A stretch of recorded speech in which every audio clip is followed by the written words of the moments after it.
Hey guys, welcome back to the channel. This is a story about what if senju Naruto was sent to Fairy Tail. Before I start, please support for more amazing content, and do consider subscribing to my channel and share this video with your friends. This is written by a fan 1204 and link in description and support writer. Let's start the video. Valley of the End. The Valley of the End, a place that was forged from the conflict between two of the most powerful shinobi to grace the elemental nations since the time of the Rikudo Sannin. Senju Hashirama and Uchiha Madara were gods among men during their time, and when they clashed the very landscape itself would change. In honor of their final battle, statues of both Madara and Hashirama were built at the waterfall that was created during the battle, thus the Valley of the End was created. The battle between those two giants went down in history, and history has a funny way of repeating itself. Now we see a very similar battle occurring at the same spot. Uchiha Sasuke, the scion of the near-extinct Uchiha clan, stood on the base of the partially destroyed statue of Uchiha Madara. He was wearing a dark blue t-shirt with the insignia of the Uchiha clan on the back. His legs were covered by white shorts and ankle wrappings and shinobi sandals. On his head he had a blue-clothed Konoha forehead protector. A confident smirk was plastered on his face due to the power of the curse mark flowing through him. Due to the curse mark's power, Sasuke's physical features had changed dramatically. His skin had morphed into an ashy gray color from his normal white complexion. Resting on the bridge of his nose sat a four-pointed black star that stretched across his face. The whites of his eyes had also radically changed. Instead of their normal color, they were as black as the abyss, which caused his Sharingan to glow ominously as the black Toma slowly swirled in his eyes in a clockwise motion. The most shocking effect that the curse mark had on Sasuke's appearance came in the form of two large, hand-like wings extruding from his back. Standing across from Sasuke on the base of the Hashirama statue was Uzumaki Naruto. Naruto was wearing a neon orange tracksuit with blue cloth on the shoulders. His kunai pouch was securely strapped to his right leg, and he was wearing blue shinobi sandals. On his head he also had the same style Konoha forehead protector. Unlike Sasuke, Naruto's visage was submerged in anger. One could even say he was wearing a feral expression. The fight had been long and hard on Naruto, and the only reason that he had managed to survive till this point was due to the fact that the Kyuubi no Yoko was sealed within him. Naruto had been drawing on the demonic fox's chakra for the majority of the fight, and the strain that the corrosive chakra put on his body was becoming more and more noticeable, due to the fatigue that was clear as day on his face. The vile chakra formed a fox-like shroud around its container. Long, red fox ears sprouting from the top of his head and a long fiery tail extruding from his lower back. Other than the added chakra appendages, his normal appearance had changed just as drastically as his counterparts, though the changes were completely different. Naruto's normally ocean blue eyes were transformed into a deep crimson, with his pupils turning into cat-like slits. The birthmarks on his face darkened considerably, giving off the illusion that they were whiskers. Both his nails and his canines had grown a considerable amount to give Naruto fangs and claws. All of the changes caused by the demon's power made Naruto appear to be a feral beast rather than the shinobi he had always strived to be. Naruto attempted to lift his now useless left arm and failed to get it to even twitch. He knew that it was a useless effort, but it was instinct that drove him to try anyway. Naruto wasn't sure when his arm had become useless. At some point during the fight Sasuke had broken it. The demonic chakra had done its job at the time and mended the broken bone, but after prolonged use of the poisonous chakra, even Naruto would suffer the consequences of being in direct contact with it. Watching his opponent closely, Naruto could see the telltale signs of Sasuke's Chidori being charged in his hand. Unlike the normal Chidori, the one in Sasuke's hand had also been corrupted by the curse mark's power. The usual blue lightning was now a sickly white color, with the outermost bolts being black. In response to the threat, Naruto slowly raised his only usable hand and began forming a Rasengan. Not surprisingly, his attack was as warped as Sasuke's. The core of the deadly sphere of chakra was a deep purple, while a small second layer of demonic chakra formed around the technique, giving off a destructive aura. Sasuke, how did it come to this? All I wanted to do was bring you back to the village, and keep my promise to Sakura-chan, thought Naruto. A slight shift in Sasuke's posture alerted Naruto to the impending attack. Tensing his own muscles, Naruto prepared for what he knew was to come, one final clash between them. Leaping towards his best friend in the same instance that Sasuke leaped, aiming the attack to meet Sasuke's head-on. Chidori/Rasengan. Time seemed to slow down as both of the fighters' attacks collided, fighting for dominance over the other in hopes of ending their long engagement. No way, I'm being pushed back. Am I really not going to be able to keep my promise to Sakura-chan? No. I can't lose here. Everyone's depending on me to bring you back, Sasuke. I'm not letting you go to Orochimaru. I'm bringing you back to Konoha whether you like it or not. Unfortunately for the blonde shinobi, willpower alone wasn't always enough to overcome someone in battle, and even he knew that. Knowing that he would lose if this continued any longer, he started drawing upon more of the Kyuubi's chakra in an attempt to overpower Sasuke and end the fight. During the collision of the two high-level techniques, a sphere of chakra had started to form around the two fighters. The two attacks were nearly equal in power, and thus the sphere was stabilizing. Naruto's actions destroyed the delicate balance of power between the two sides. The addition of more demonic chakra caused spiderweb cracks to form on the walls of the sphere until those small cracks turned into larger cracks. The odd mixture of demonic chakra and the pure evil of the curse marks chakra caused an actual distortion in the dimensional barrier, and with one final burst of chakra from Naruto, the barrier that separates the dimensions broke open and absorbed the power that was able to cause the break. Minutes away from the Valley of the End, Hatake Kakashi, Jonin of Konoha and the sensei of Team 7, a man known throughout the elemental nations as a feared shinobi for his expertise in the art of ninjutsu. He had just returned from a solo mission to find that one of his students had defected from the village while the other had gone after him. It wasn't hard to guess why he had volunteered to be the squad leader of the relief squad that had been sent after the initial retrieval team. They had already recovered the majority of the retrieval team. Both the Kimichi Choji and Hirganiji were in critical condition, suffering extensive damage in their successful bid to eliminate the enemy. They would be lucky to make it back to Konoha alive, let alone make it through the night. Inuzuka Kiba, Nara Shikamaru and Rock Lee were in much better condition when they came across them. Asking Suna for aid was the right call as it led to the extermination of the rest of the enemy while suffering no further potential casualties. All that was left were Kakashi's 2 students. Normally that would be overall good news to the veteran shinobi, but he had a foreboding feeling in his stomach over the entire situation. That feeling caused Kakashi to break protocol and broke off from the main squad in favor of covering more ground. He knew if he didn't reach his students soon something horrible was going to happen. Their sense end up ahead Kakashi. If I would have to guess, they're at the Valley of the End, said Pakken, Kakashi's ninja hound. A frown formed on Kakashi's face as he processed the new information. If their sense ended at the Valley of the End, then that was more than likely where they had chosen to have their clash. It meant a couple things. The first thing that it meant was that Kakashi had a chance to reach his students before anything catastrophic happened. Kakashi also found some morbid humor in the choice that the last of the loyal Uchiha made in regards to his departing battle location. Then let's pick it up. I want to get there before something bad happens to them, said Kakashi as he pumped more chakra into his legs to dramatically increase his speed. Pakken merely grunted as he tried to catch up to his master. Valley of the End. As Kakashi stumbled into the valley, he bore witness to a level of destruction that even he hadn't expected. One word came into his mind as he looked upon the scene: devastation. The walls of the valley had large chunks of rock missing from them. One of the cliffs in particular had small fires lingering on the grassy roots that worked their way through the granite. Around the base of said cliff the grass had a much larger fire going that threatened to spread to the rest of the forest if nothing was done about it. The bases for both of the statues also had large pieces of stone missing from them. The worst of the damage, however, was evident to Kakashi as he approached the waterfall. The back of the waterfall had been completely blown out, leaving a massive hole where solid stone should have been. Walking through the war-torn valley, Kakashi picked up on some things that he had missed. Random kunai and shuriken were sprinkled throughout the battlefield, melted ninja wire fitted to different boulders, blood caked onto the cliffside. The stench of fresh blood could be smelled throughout the area as well. The worst part of this was that neither of his students were anywhere to be found. He had expected that he would find either both of his students, or at the very least Naruto. He certainly didn't expect this. What happened here? Pakken heard the whisper of a question but didn't answer.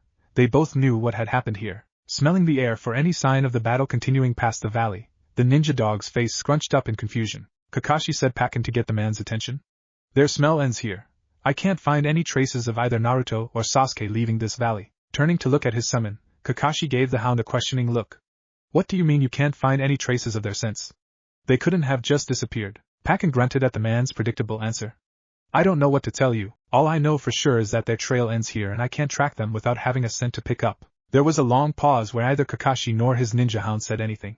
What was there to be said? 2 of Kakashi's students were missing and there was no way to track them. There wasn't really anything that could be said. I'm going back, Kakashi. There isn't anything more that I can do. If you find anything that you can use to track them, don't hesitate to summon me back. After a couple seconds, Pakken decided to add, I hope you find them, Kakashi. I like those kids. And with that he puffed back to his own world. Staring up at the gathering clouds, he let the downpour hit him full force. Yeah, me too, Pakken, me too. Mountain Peak, Earthland X780. On top of the highest peak in Fiori sat Tatsumaki, the oldest dragon in Earthland. It had been 3 years since all of the dragons had gone into hiding. A sigh escaped the maw of one of these great beasts, as it thought back to what the Dragon Empire once was. Long before the Age of Man, the Great Dragon Empire encompassed the entirety of Earthland. No other species could come even close to the power that the dragons had at their disposal. The only thing that could destroy the empire was the empire itself. That was preciously what happened. It had started as something frivolous. Some of the dragons in the empire wanted to try and form a relationship with an up-and-coming species of Earthland, humans. It was fine at first, only small interactions that didn't lead to anything. That changed the moment that one of the dragons showed the humans how to use their magic.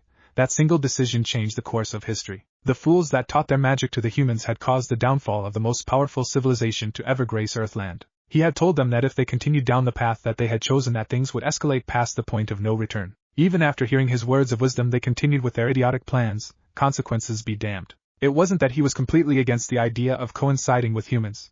It was just that with any new and seemingly radical idea one had to act slowly and carefully. Rushing things that haven't been fully explored would only lead to conflict and strife. Once it had been revealed to the entire nation what was occurring, everything went downhill fast. The Dragon Nation was virtually split on the issue. It went from small arguments and passing to full-blown confrontations within their society. Thinking back on the issue, the old dragon remembered that he himself hadn't done much to keep the peace during that time. He had personally opposed the idea of sharing what they knew with humans so easily. They had earned everything that they had through centuries of study and hard work, and they were supposed to give that away at the drop of a hat. It was also a matter of caution for Tatsumaki. He had studied humans prior to those events, and he had seen time and time again that if humans gained any kind of advantage that they would abuse that advantage in any way they could. It wasn't that humans were inherently evil. It was just instinct to do what one can to get ahead and survive. The problem with humans was that they rarely had the foresight to think about what consequences their actions would have in the future. Tatsumaki saw what would eventually happen. Humans would abuse the dragon's magic and would eventually become the most feared race on the planet. They were still too young as a race to have such power. Still his warnings went unheard and dragons continued to give away their power. At first he thought that he may have been mistaken about the humans.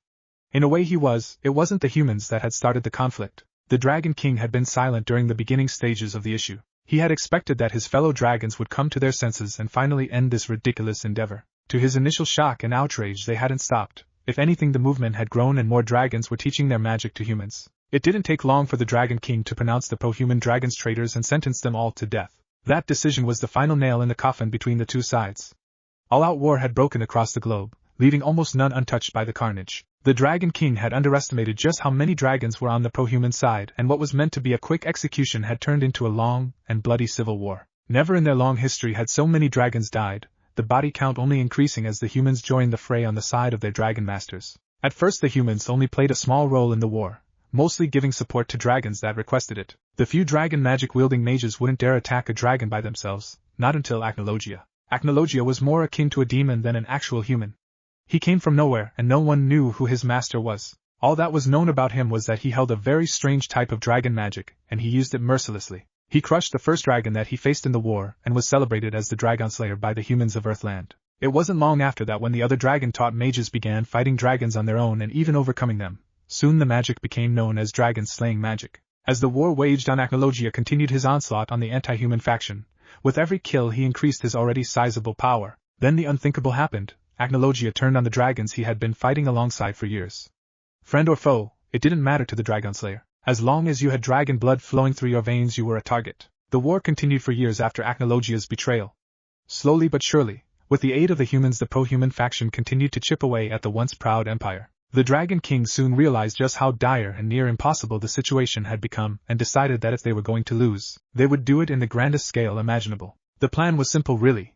The non-human faction would launch a full-scale invasion of where the pro-human dragons had taken up residence, namely the Byzantine kingdom. The reason why the Byzantine Empire was the current home to the pro-human dragons was because the majority of their dragon slayers called it home. The day of the invasion went down as the bloodiest day in history. The reason for that wasn't because one side overpowered the other, it wasn't because of some grand strategy that completely outclassed the enemy, it wasn't even because of some dumb luck by one side. The reason why it became the bloodiest day in history was because of two people, Acnologia and Zerif. No one knows how or why those two joined forces, but the effects were devastating. The two of them destroyed both sides mercilessly. They utilized the fact that the two larger factions were focusing on each other, and eliminated any that strayed from the main forces. At some point during the battle things took a turn for the worse. Acnologia had somehow gained the ability to turn himself into a true dragon. Again, how he managed such a feat was a mystery to this day, but it's suspected that Zerif's dark magic was the catalyst for the sudden transformation. After the transformation the battle's momentum had shifted permanently. Zerif had up and disappeared, but that was the least of everyone's worries. With Acnologia's newfound power he swept through both factions with a zealous fervor. Eventually the Dragon King himself rose to fight the human-turned-dragon. In the end Acnologia had killed the old king, and had declared himself the new Dragon King. His first act as king was to set an example for all those who would oppose him by burning the entire Byzantine Empire to the ground. In the course of a single day two of the most powerful empires in the world had vanished, and all that was left of a powerful race had been reduced to a handful of dragons. In the wake of the war the remaining dragons had dispersed to live a life of solitude, disgusted and disheartened by what had happened. They all left to the far corners of the globe, choosing areas that held little to no intelligent life. The age of dragons had come to a violent close and the true age of man would rise from the ashes. Tatsumaki snorted at the absurdity of it all, dragons losing out to humans in a prolonged conflict.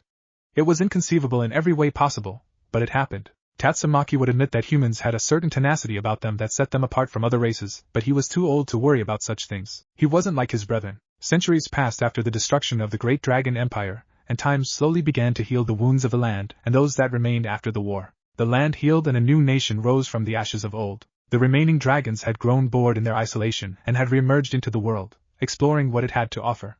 Soon enough most of the dragons had adopted a child. Tatsumaki was aware of their actions, but unlike during the time of the pro-human dragons, he didn't voice any concerns. There was no reason to. They were being raised in a different time. There were no battles to be fought, no wars to be won. There wasn't any external pressure being applied to them. It was only the dragon parent and child, the way it should have been. The family bond provided this new generations of dragon slayers with a sense of belonging and understanding that the previous generation lacked. It was the ideal way for humans and dragons to coexist. To have true understanding between races you had to have peace, so your mind was clear of distractions. History had proven that this type of understanding couldn't be achieved during strained times. The conflicts that had once risen would not come to pass a second time. Both dragons and humans alike fear what they do not understand. Fear leads to hate, hate leads to anger and aggression. It made perfect sense that with understanding would come a long-lasting peace. These new humans didn't know anything other than peace.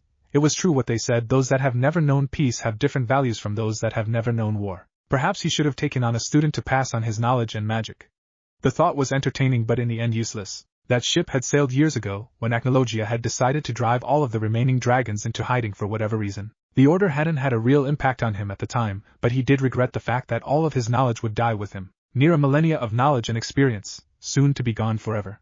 Tatsumaki was indeed an old dragon, older than any of the others, Acnologia included. Even with his age he had kept his mind sharp, his knowledge ever expanding. He was one of the few remaining dragons that could clearly remember the Great Dragon Empire, and the horrors of the civil war that brought the nation crashing down. The other remaining dragons had been mere hatchlings during the conflict as far as the old dragon was concerned. Because of that they weren't nearly as affected as he was by the bloody war. Tatsumaki was not as lucky. During that time he was entering his prime. While still young in perspective to the other dragons, Tatsumaki's mind had already made him into a respected individual in their society. He had warned his fellow dragons against teaching their magic to the humans, and had been flatly ignored. He had given his counsel to the Dragon King when the order came out for the heads of the pro-human dragons. He explained how the conflict would collapse their great nation, but again he was ignored. Angered by being ignored by his compatriots on both sides, Tatsumaki had turned a blind eye to the conflict. Both sides had tried to recruit him throughout the war, but every time he stayed firm in his beliefs and refused to fight a war that would leave only victims. With his stone-cold front he had observed the war, watched as his dear friends fought and killed each other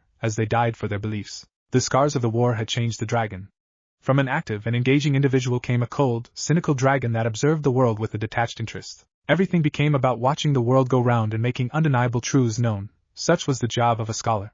It was all he had after the conflict. His long years of isolation and study had borne many fruits, but the most important one was his invention of the magic that eventually became known as archive. It became undeniably useful for anyone that had wanted to enhance their knowledge. Only now in his old age had Tatsumaki truly regretted some of his actions, mostly his choice of isolation. There was no point in wallowing in the past, however. If he did, he would only depress himself. A powerful, strange wind pulled Tatsumaki out of his self-reflection. What made it odd was the fact that he didn't have any control of it. The mountain that he had called home for over 300 years was completely surrounded in his own wind, which was completely dominated by his will. To have something be able to break that control was interesting to the old dragon. Flapping his mighty wings, he propelled himself through the air to confront whatever had wandered into his territory. Mountaintop. The prospect of fighting a powerful enemy after so many years of inactivity excited Tatsumaki more than anything else. Many would feel frightened or scared about such an encounter, but for the old reptile he was anything but. He had accepted that he would die a long time ago, so the fear of death no longer resided within him. Now all that was left was a desire to fill the void of what had become a mundane life. Landing in the area that had caused the disturbance, Tatsumaki slowly walked his way up to a massive crater that had appeared on the snow-covered peak. The object inside of the deep crevice was certainly not what he was expecting. It wasn't a powerful mage or a menacing creature. Nor was it a fellow dragon seeking him out. Instead of those things was a relatively small yet powerful vortex, no larger than an average man. What intrigued Tatsumaki was the fact that there didn't seem to be any catalyst that was causing such a fierce phenomenon. The very air around the vortex was distorted due to the power rolling off of it. It reminded Tatsumaki of a black hole absorbing all of the light around it in the way it looked. He had seen this before. Animas from Idolos had occasionally popped into existence in much the same way over the years. The difference between this vortex and those animas was that he had never felt such strength come from an anima before. The power was also foreign to the dragon. It was close to the magic of Earthland and Idolos, but different all the same. Denser, heavier, stronger than the Eternano in the air. The vortex continued to grow as it gave off more and more power. Still the dragon didn't shy away from the anomaly. Whatever was causing this distortion was strong indeed, but so was Tatsumaki. It wasn't arrogance that caused the dragon to stay. He had lived for over half a century, and between his own raw power and experience, he didn't consider himself weak. The vortex appeared to reach its critical mass, and became more erratic and unstable. Everything around the vortex was then drawn into the swirling mass until a large explosion rung out throughout the mountains, dust and rocks spraying everywhere in the explosion's aftermath. Approaching ground zero, Tatsumaki peered into the now much larger crater to see what was left. Inside of the dust and stone was a small human child, no older than 14 if the dragon would have to guess. He appeared to be heavily wounded with his torn clothes and a massive amount of blood that was flowing from his body. Staring at the unconscious boy with a calculative gaze, the old dragon estimated that the boy would bleed out and succumb to his injuries within the hour. He wasn't beyond saving, but Tatsumaki had to make a decision quickly if he were to save the child's life. Did he rescue the boy and try to garner information from him, or did he leave him to die? Tatsumaki was positive that if he left him alone he would die. If not to his injuries, then to the harsh environment of the mountain. It didn't matter which to him. While the information that Tatsumaki could gain from the boy was tempting, he couldn't shake the feelings that he felt from the vortex right before it exploded. Anger, hate, sorrow, an unquenchable lust for power, and something even darker, something truly evil. It was the telltale sign of a demon, and a powerful one at that. Letting something like that live would be a lapse in judgment that may cost many their lives. Even if the boy was a powerful demon, Tatsumaki was confident enough in his strength that he was sure he could handle the beast. What truly gave pause to the elder dragon was something that even he hadn't realized would be a problem. The boy was human. Tatsumaki knew in his mind that the blonde hadn't done anything wrong to him, but even so he couldn't find the strength to move from his spot. Perhaps in his long isolation he had truly believed he had gotten over his scars of war, watching humans use their dragon master's magic to kill his friends. It wasn't something that one could just forget. Then to see those same humans bathe in the blood of his fallen brothers to increase their own power, that left a certain kind of scar that Father Time just couldn't heal. As he struggled with his own demons, he watched as the boy's condition continued to deteriorate. He wouldn't last within the next half hour, let alone his earlier projections. Looking at the blonde's whiskered face, the mighty dragon let out a heavy sigh as he finally made up his mind. Tatsumaki's cave. Pain. Never in his life had he felt such pain. It felt as if every muscle in his body had been shredded. What had happened? The last thing he remembered was chasing Sasuke to the Valley of the End, and then, "Sasuke!" yelled the blonde, pain completely forgotten as his mind caught up to what happened right before he last clashed with his best friend. What happened? The last thing he remembered was calling on more of the Kyuubi's chakra, and then everything went black. Had he won? Where was Sasuke? A better question to ask was, where the hell was he? Taking a good look around the large room he was in, he noticed some very unsettling things. The most prominent was the fact that he wasn't in the familiar walls of Konoha's hospital. In fact, he wasn't in any kind of room at all. From what he could see, it appeared to be a rather large cave that was inhabited by a rather large predator. The reason being for that assumption was the rather large bones of what Naruto assumed were the beast's prey. Continuing to scan the room, Naruto noticed some other things that gave him pause. While the cave had the initial smell and appearance of an animal's den, he could see signs of someone living there. Candles had been placed throughout the cave to give off a faint light, just enough to maneuver through the room. He also saw that the walls of the cave were lined with hundreds of books of all different shapes and sizes.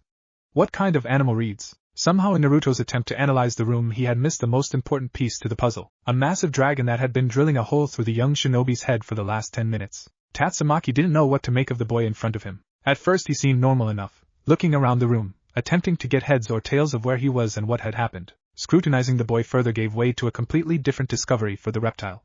There was more to what the boy was doing than meets the eye. He was carefully cataloging everything in the room, taking note of any oddities and anything that could be of use. In short, the boy was looking at the area as if it might turn into a battlefield, and what was his best option to escape. He didn't know if the boy was doing it on purpose or out of habit. Regardless, it gave the dragon pause. A normal child wouldn't exhibit such behavior. A normal child would probably be frightened at the very least, and this boy had no fear in his eyes. Tatsumaki had seen this type of behavior in human children before, though not since the Great Dragon Civil War. Both children and adults alike would wake up in a similar fashion during the prolonged conflict, and it weighed heavily on their psyche as a result. Clearly this child was a soldier of some kind. It saddened the old dragon to see one so young be accustomed to such a lifestyle. While he still held his dislike for humans as a whole, he could never bring himself to hate the children of any race. They were innocent after all. Why couldn't he have found a child that wasn't indoctrinated into the art of combat and killing? A low groan escaped Tatsumaki's lips, which alerted the young blonde to the presence of the gargantuan beast. Hearing a rumbling sound come from his left, Naruto turned his head and just blinked at what was before him. He continued to stare at it as he took in all of the aspects of the thing that was watching him. It was a massive creature on par with the Kyuubi. To Naruto it looked like a giant lizard with wings. It was covered head to toe in dark tan scales that looked like plates of armor more than anything else. The only deviation in the color of the scales came from the slightly lighter scales on his stomach, which looked just as thick as the ones on its back. The wings themselves were the same color as the rest of its body, and even though they were folded in, Naruto could tell that once they reached their full wingspan that it would be the biggest wingspan he had ever seen. To be fair, if this thing ever had a chance at flying, it would need every inch that its wings provided. That was a particularly scary thought for Naruto, to imagine that this thing could actually fly. The tips of the wings looked like the end of spears, with the way the creature's bones stuck through the end and came to a rather sharp point. The top of the beast's head had dual horns coming out the back of it in a twisting fashion, and just rested there. They didn't seem to have any combat purpose, but they still looked like they could skewer just about anything. To finish off the intimidating image were a mouth full of serrated teeth and long claws and long spikes that ran down the spine and to the end of the monster's tail. Naruto simply rubbed his eyes and looked back at the creature in front of him, but it was still there. Repeating the process several times, he found that the results wouldn't change, and he continued to stare at a creature that shouldn't even be alive. Naturally, he did what most people would do when meeting a dragon for the first time. He cried whilst trying to get up and run away from the monster. Unfortunately for the blonde, his body wasn't anywhere near recovered enough to perform such an action, and thus he fell face forward into the hard, unforgiving floor. That hurt, grumbled Naruto, and he pulled himself off of the cold floor. He heard what he assumed was a snort of laughter coming from the strange creature. So this thing thought that was funny, huh? Naruto wasn't in the mood to be laughed at by some overgrown lizard, and was about to lay into it before he felt himself being lifted off of the ground and placed gently on the makeshift bed he was previously. Naruto just stared at the creature for a while after that. Shouldn't something with such an obvious arsenal of carnivorous weapons be tearing him apart right now? Staring at the beast again, Naruto noticed some things he had missed in his initial panic. It was old, incredibly so. While at first glance the scales on its body looked unbreakable and strong, the creature's face portrayed its true age. The scales were sagging excessively, and the saddened expression that he could see in its eyes reminded him of Sandame's eyes full of regret and a resigned fate. The way that this thing was looking at him made him feel uncomfortable. If it looked hungry or angry or anything that would make it seem hostile, he would understand. But that was the thing, it didn't look hungry. It wasn't angry or anything of the sort. The look he was receiving was interested, dare he say analytical? It was like it was trying to see just what kind of person Naruto really was. There was no way that this thing was doing that though, right? It was a giant lizard, for crying out loud, but if it truly was a mindless beast, then why hadn't it just attacked him yet? Naruto had seen some rather strange things in his admittedly short life, so perhaps this thing having an interest in him wasn't so far-fetched? Hi, he said lamely, trying to start a conversation with the beast even though to him it just seemed stupid. Everything since he woke up just seemed really weird, so maybe this thing could talk too. Why the hell not? Tatsumaki frowned slightly at hearing the blonde child speak. The tongue he spoke in was completely foreign to him, and he knew every language that his world and the others he knew of had to offer. What kind of force was able to tear a hole in the dimensional walls that separated this child's world and Earthland? Any dimension that was close to Earthland had an already weakened wall due to the two dimensions continuously colliding together. The farther away a dimension was, the stronger the wall that separates the worlds is. A better way to explain it is that all of the dimensions in the universe are connected via a series of tubes that form a massive web.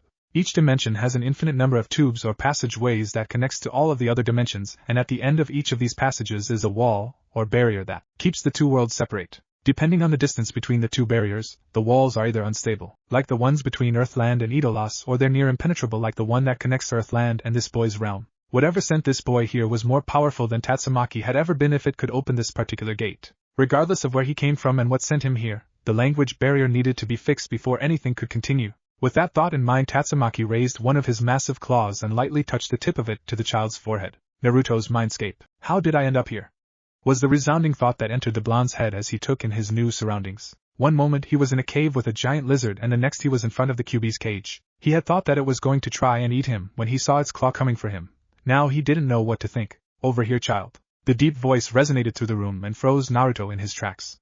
There was only one other voice in his head, and that certainly wasn't the voice of the Kyuubi. The voice was also coming from behind him, the exact opposite direction of the seal. Turning around slowly, Naruto came face to face with the same creature he had seen moments ago. Eyes widening comically, Naruto took a few steps back in surprise at seeing the beast in his mindscape.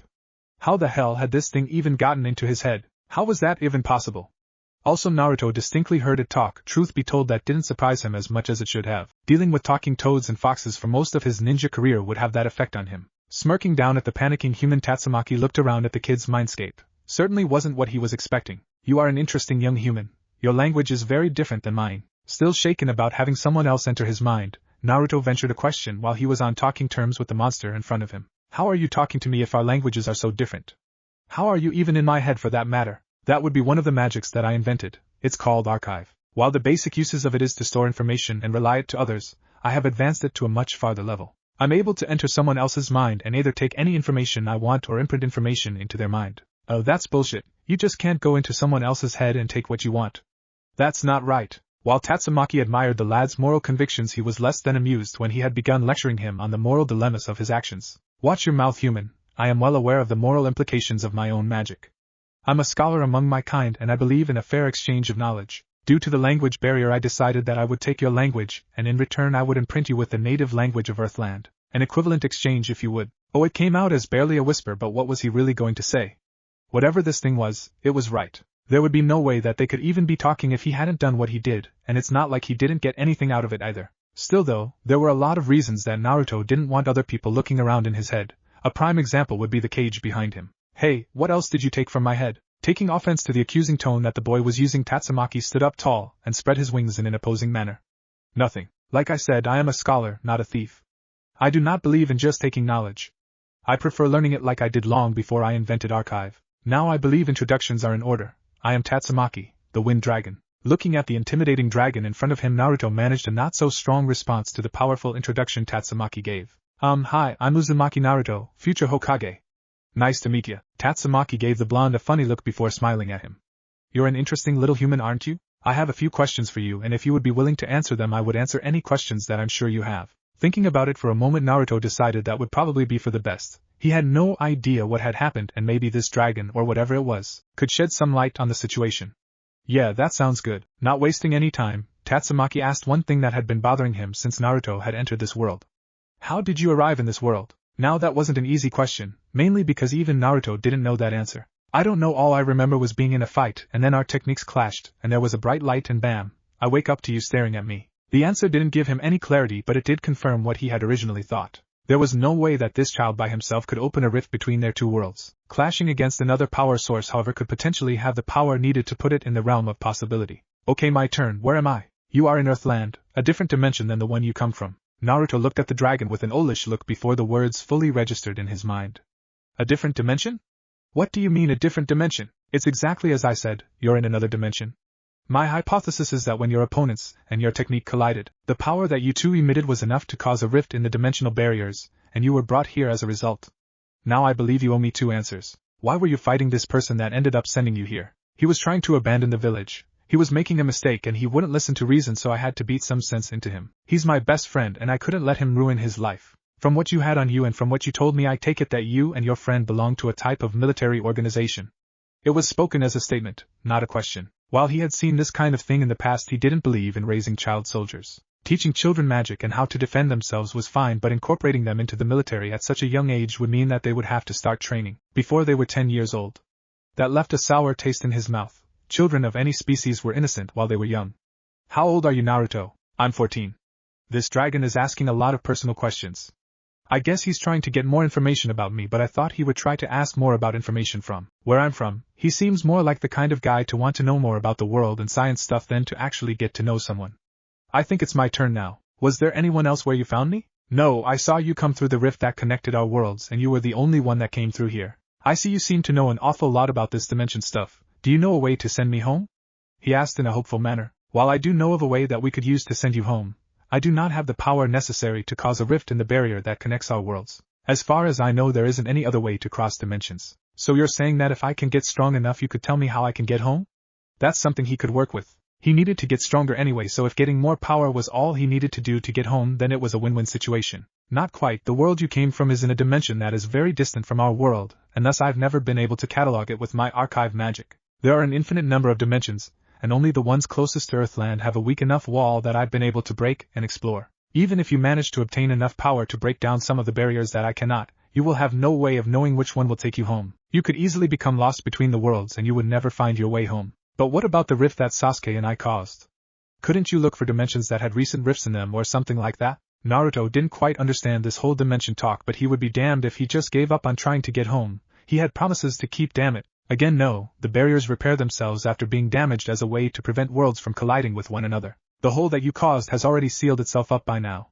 That's not to say that you couldn't find your way home. I'm an old dragon. I've been around for over 500 years and I've seen what you humans are capable of producing over the centuries. Your race is remarkable when it comes to innovating things to meet your needs. I've been in seclusion for a few years and the potential for your race is staggering. Who knows, maybe someone out there has already invented something that may be of aid to you. Now I still have a few questions for you, and I believe it was my turn quite a while ago. The first question is, why do you need to get back so badly? Naruto had the decency to blush at that. He kind of went overboard when he was trying to find a way home. At first he was just going to shout out an answer like he just had to get back, but he thought about it. Why did he really need to get back? I have promises to keep. I can't keep them if I'm stuck here. People are counting on me and I can't abandon them. I need to get back, no matter what. That answer surprised the old dragon. He was expecting something silly or frivolous. Usually children don't take much heed in promises and the importance of keeping one's word. Why does that matter? Promises get broken every day. Why are these promises so important to you? Promises do matter, no matter what. I'll keep my promises, even if it kills me. I never go back on my word. That's my way of the ninja. Such passion. In all of Tatsumaki's years he had never seen anyone, human or otherwise, be so passionate in their beliefs. This child seemed full of surprises. A small smile formed on the seasoned dragon's lips as a thought entered his head. What are you going to do now? You know I cannot provide you with a way home. Are you going to go out and search for one? Of course I will, and do what? He knew nothing of this world, the countries, the layout of the land and oceans, culture, laws, military strengths. He knew absolutely nothing of this world other than a language that had been put in his head. Tatsumaki could see the gears turning inside the blonde's head. Good, he wasn't stupid. He knew that he needed information if he wanted a snowball's chance in hell of making it home. Naruto was conflicted. He wanted to head out right away and look for a way home, but even he knew that going into a situation like this with absolutely no information was suicide. Not only that, but he knew he wasn't as strong as he thought he was. His battle with Kimimaro and then Sasuke showed him that. If it wasn't for the Kyuubi, he would have been dead multiple times in his fight against Sasuke alone. He needed to get stronger before he headed out, and he certainly needed more information before he left. Will you teach me?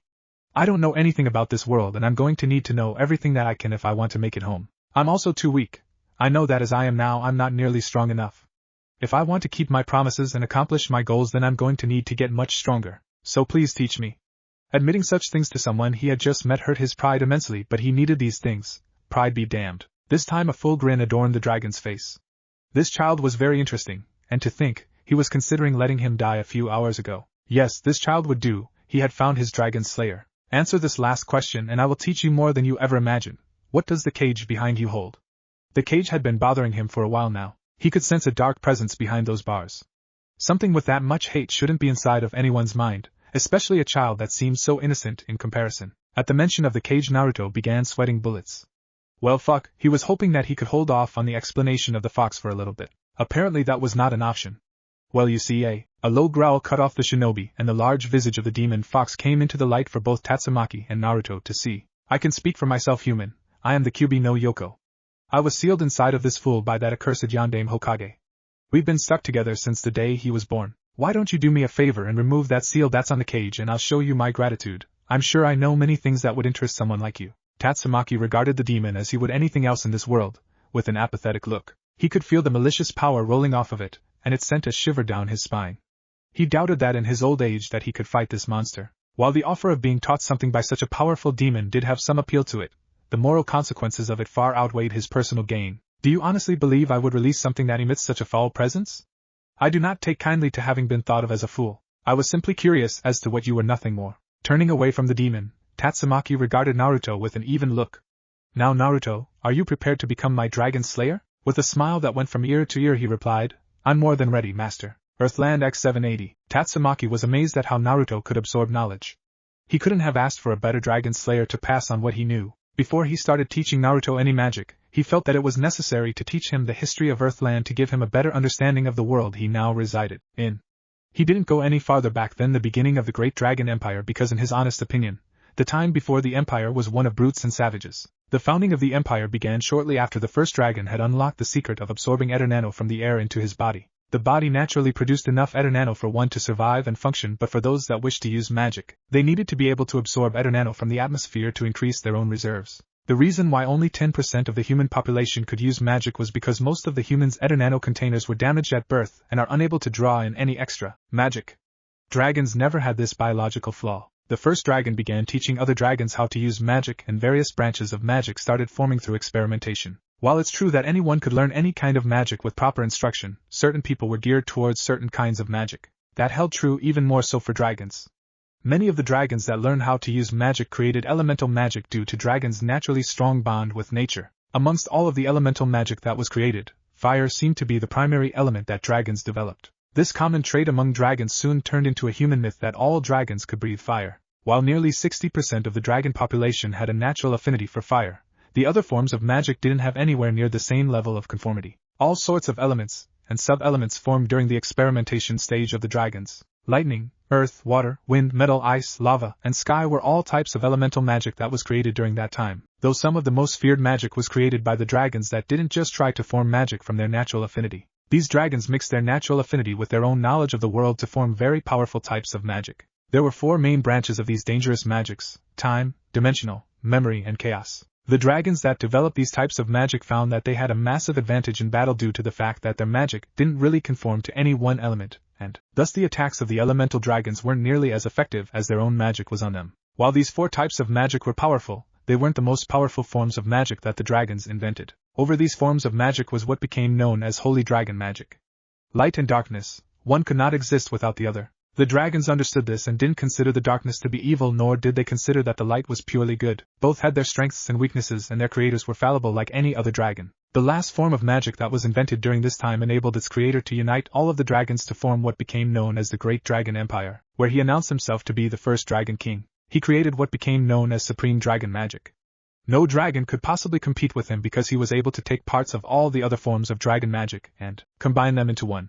Each form of dragon magic was susceptible to another form, and thus no one could truly get an advantage over one another. Supreme dragon magic had no known weakness.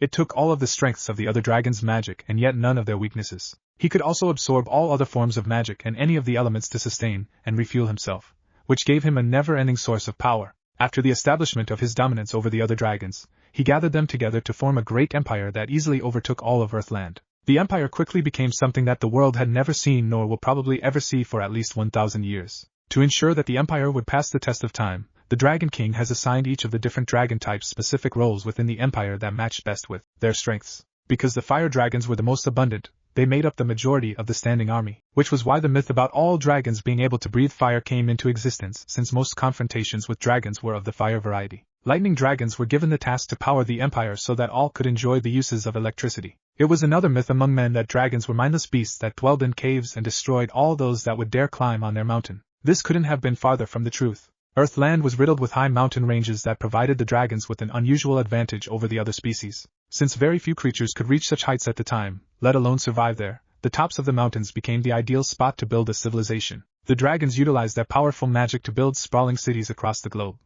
Due to the larger mountains, some of the cities even stretched above the clouds themselves. The myth about them being cave-dwelling creatures was actually a carefully engineered plan by the Dragon King. He had the military set up multiple defensive caves near the bases of mountains in which a city stood at its peak. Whenever anyone, human or otherwise, came too far up the mountain, a dragon would go and protect its territory and drive off or kill the offender. After it became common knowledge that a dragon had taken up a roast on a mountain, very few dared to even settle near it, let alone explore it. Thus the dragons built the most powerful civilization in the world, and no one even knew it existed. Because of the fact that the empire didn't have any enemies to speak of, they were able to put all of their resources into other things, such as the arts and science. With the use of their reinforced steel, the metal dragons were able to undertake massive engineering projects that allowed them to build spiraling cities on the mountain tops. In a combined effort, the water and earth dragons produced all of the agricultural needs of the empire. Even though dragons primarily hunted for their food, once the empire had grown too large, a greatly increased demand for food caused the abrupt change in the diets of many dragons. The dragons of ice and lava had a very unique task. The Dragon King was incredibly paranoid when it came to anything discovering his empire, and as such took further precautions to ensure the secrecy of their major cities. Because of that, the lava and ice dragons had the task of making the mountains containing the more populated cities inhabitable after a certain altitude. Be it freezing conditions or random downfall of molten rock, both effectively stopped any living thing to come near the mountains. Sky dragons were an oddity among the dragon race. Instead of focusing on the destructive force that their magic was capable of, they decided to work on the art of healing. Before the establishment of the empire, dragons would have confrontations over territories, and it soon became common practice to befriend a sky dragon to help guard the territory. It was beneficial agreement for both dragons. The sky dragon was guaranteed a home to stay and was shielded from the direct fighting, while at the same time the dragon offering their territory would have the benefit of being healed during conflicts, as well as having the aid of the sky dragon's support magic. Due to this practice, when the time came for roles to be distributed among the dragons, it wasn't hard to predict that the sky dragons were selected to be the healers of the great nation. The other job that the sky dragons held was a joint effort with the wind dragons to control the weather around their numerous cities to ensure the easiest possibility for sustainability. Other than aiding the sky dragons with maintaining the weather, they were designated as the keepers of knowledge. Many within the kingdom didn't understand why the wind dragons were assigned such a job when it would make more sense to have either the dragons of time or memory to hold such a position. Those that thought that way had a valid point, and some of those dragons did just that, but the wind dragons knew something that the others didn't. The air in the world had always been there, since the creation of the planet. The air that those dragons were breathing was the very same air that the first creatures of the world breathed thousands of years ago. To the wind dragons, the air itself was a treasure trove of information on anything that dealt with the world. Nothing was out of their grasp when it came to learning the secrets of the world if they could master their magic to a certain degree, and thus they were unparalleled in gathering and maintaining knowledge. Then there were the more dominant if not lesser in number dragons. Those of time, dimension, memory and chaos felt that they should serve a higher purpose within the kingdom instead of doing a specialized task. During the Great Warring Days they had completely outclassed the other dragons, and in their arrogance they had become withdrawn from the majority of their brethren. The Dragon King had fully agreed with them and decided to make all those that fell into that category advisors within the Royal Dragon Court, and effectively cut them off from the rest of the empire. There were a few that felt that their talents would be put to better use throughout the kingdom, and thus took up positions and key centers of activity to better supervise and keep the order, though most stayed within the dragon capital of Draconis. There was a select group of dragons that didn't want anything to do with governing and the inner workings of the empire. The holy dragons truly believed that their brand of magic was meant to serve a higher purpose than the Dragon King. Thus they broke away from the empire and set upon the world on a holy mission to keep the balance of the world. The dragons of light and darkness had always been cynical creatures, but it became ever so clear when they had set up their order. They didn't try to eliminate all of the evil in the world or vice versa. Nor did they favor one race over another. Their only goal was to keep the balance of good and evil throughout the world as best they could, nothing more. It was an odd way to approach things for most, but few questioned them because very few had the power to. The Dragon King was the only one that was above them in sheer power, and even with the backing of an entire nation of dragons the casualties would have been too high for the Dragon King to risk open conflict, as long as they didn't target his kingdom. So they brought forth their divine judgment on the world and kept the balance of Earthland. That would normally be seen as fine by many, and it was. Those that knew of their methods, however, had a very different opinion of the holy dragons. If something seemed out of place in their quest for balance, then they would not hesitate to completely eradicate the problem. There was no warning, no hint that an offending race had caused the disruption, just complete annihilation. Peace had followed the solidation of the great dragon empire for nearly 300 years until the point in time where the dragons had begun interacting with humans. Tatsumaki explained in great detail exactly why the civil war had occurred and why such a thing should be avoided at all costs in the future. The key to that avoidance was simple: understanding. Naruto had taken in everything the old dragon had taught him, and after much encouragement by his master, had formulated his own opinions on the matter. For Naruto, the only topic that he actually cared about was acnologia. It wasn't that Naruto didn't care about the history of dragons, he actually found it quite interesting. The problem was that his curiosity was drowned in his outrage over acnologia's actions. It had been drilled into Naruto's head since a young age that you stand with and protect your comrades, even if it means death. To forsake that sacred bond and kill your friends and allies was one of the most heinous crimes in Naruto's eyes. It had taken Naruto a while to get over acnologia's actions, but even so, Tatsumaki continued with his lessons, the most pressing what had happened to the few remaining dragons. Most of them had been incredibly young, all under 100 years old besides 3 of them. Since so many were so young, very few understood why the massacres had happened. They couldn't grasp why sharing knowledge would lead to such events. In their confusion and grief, they separated to escape all of the horrible memories. All of the dragons had gone their separate ways, all but 2. Grandini was the last sky dragon, and yet she hadn't known anything about the magic she was blessed with. The sky dragons had been early targets for both sides during the conflict because the prevailing thought was that if the enemy's support was killed off, then the war would end in a decisive manner. That left Grandini without anyone to teach her early on. She was far too young during the war to be a target, and because of that she was spared the horrors of being directly involved in the war. It turned from a blessing into a curse shortly after the war's end. She was the last of her kind, the only one that could carry on the dragon art of healing, and she only knew the absolute basics. Alone and confused, Grandini wandered the many ruins of the old empire in search of anything that could benefit her. Watching the young dragon had broken Tatsumaki's indifferent exterior and allowed him to take pity on her. He had told her that he only took her in so that her magic wouldn't be lost forever, but she never believed him for a second. Tatsumaki's archive magic had been invaluable in teaching the dragoness sky magic. While he didn't have every technique stored within his mass amount of knowledge, he had more than enough to give her a large repertoire and a greater understanding of the core principles of her magic. Their relationship of master and student had lasted for 200 years before they finally parted ways once he had nothing left to offer. It wasn't that she was using him, and once his usefulness had ended she left. It was simply that she had grown into a mature dragon, and for the most part dragons were solitary creatures. Tatsumaki would never admit it, but he had truly enjoyed his time with the younger dragon. Without the dragon's overwhelming presence, humans had begun to take full control over Earthland as the dominant species.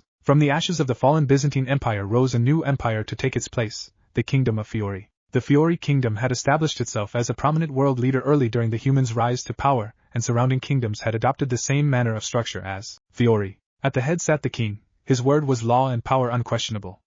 Under the king were two separate branches of power. One was the Magic Council, which regulated all things magical with the kingdom. The other body of power was the Council of Knights, which doubled as a police force and standing army of the nation. The next form of authority wasn't by design but was adopted out of convenience. Multiple guilds had sprung up throughout the country which attracted mages of all sorts to fill their halls. The Guild League was established by the Magic Council in an attempt to rein back in some of the wilder mages by giving the guild masters more power and thus structure. As long as the guild masters and by proxy their guilds followed the laws set forth by the Magic Council, then they were allowed to do as they pleased. From that point Tatsumaki had broadened the base of what Naruto would learn. He covered all subjects from the various forms of magic he would encounter, all of the different wildlife and sentient creatures that roamed Earthland. He also covered the laws and customs of the most prominent countries in the world, including Fiori and much more. Anything that Tatsumaki thought was relevant was pounded into the blonde's head. What amazed Tatsumaki the most wasn't the fact that he was able to learn all of this.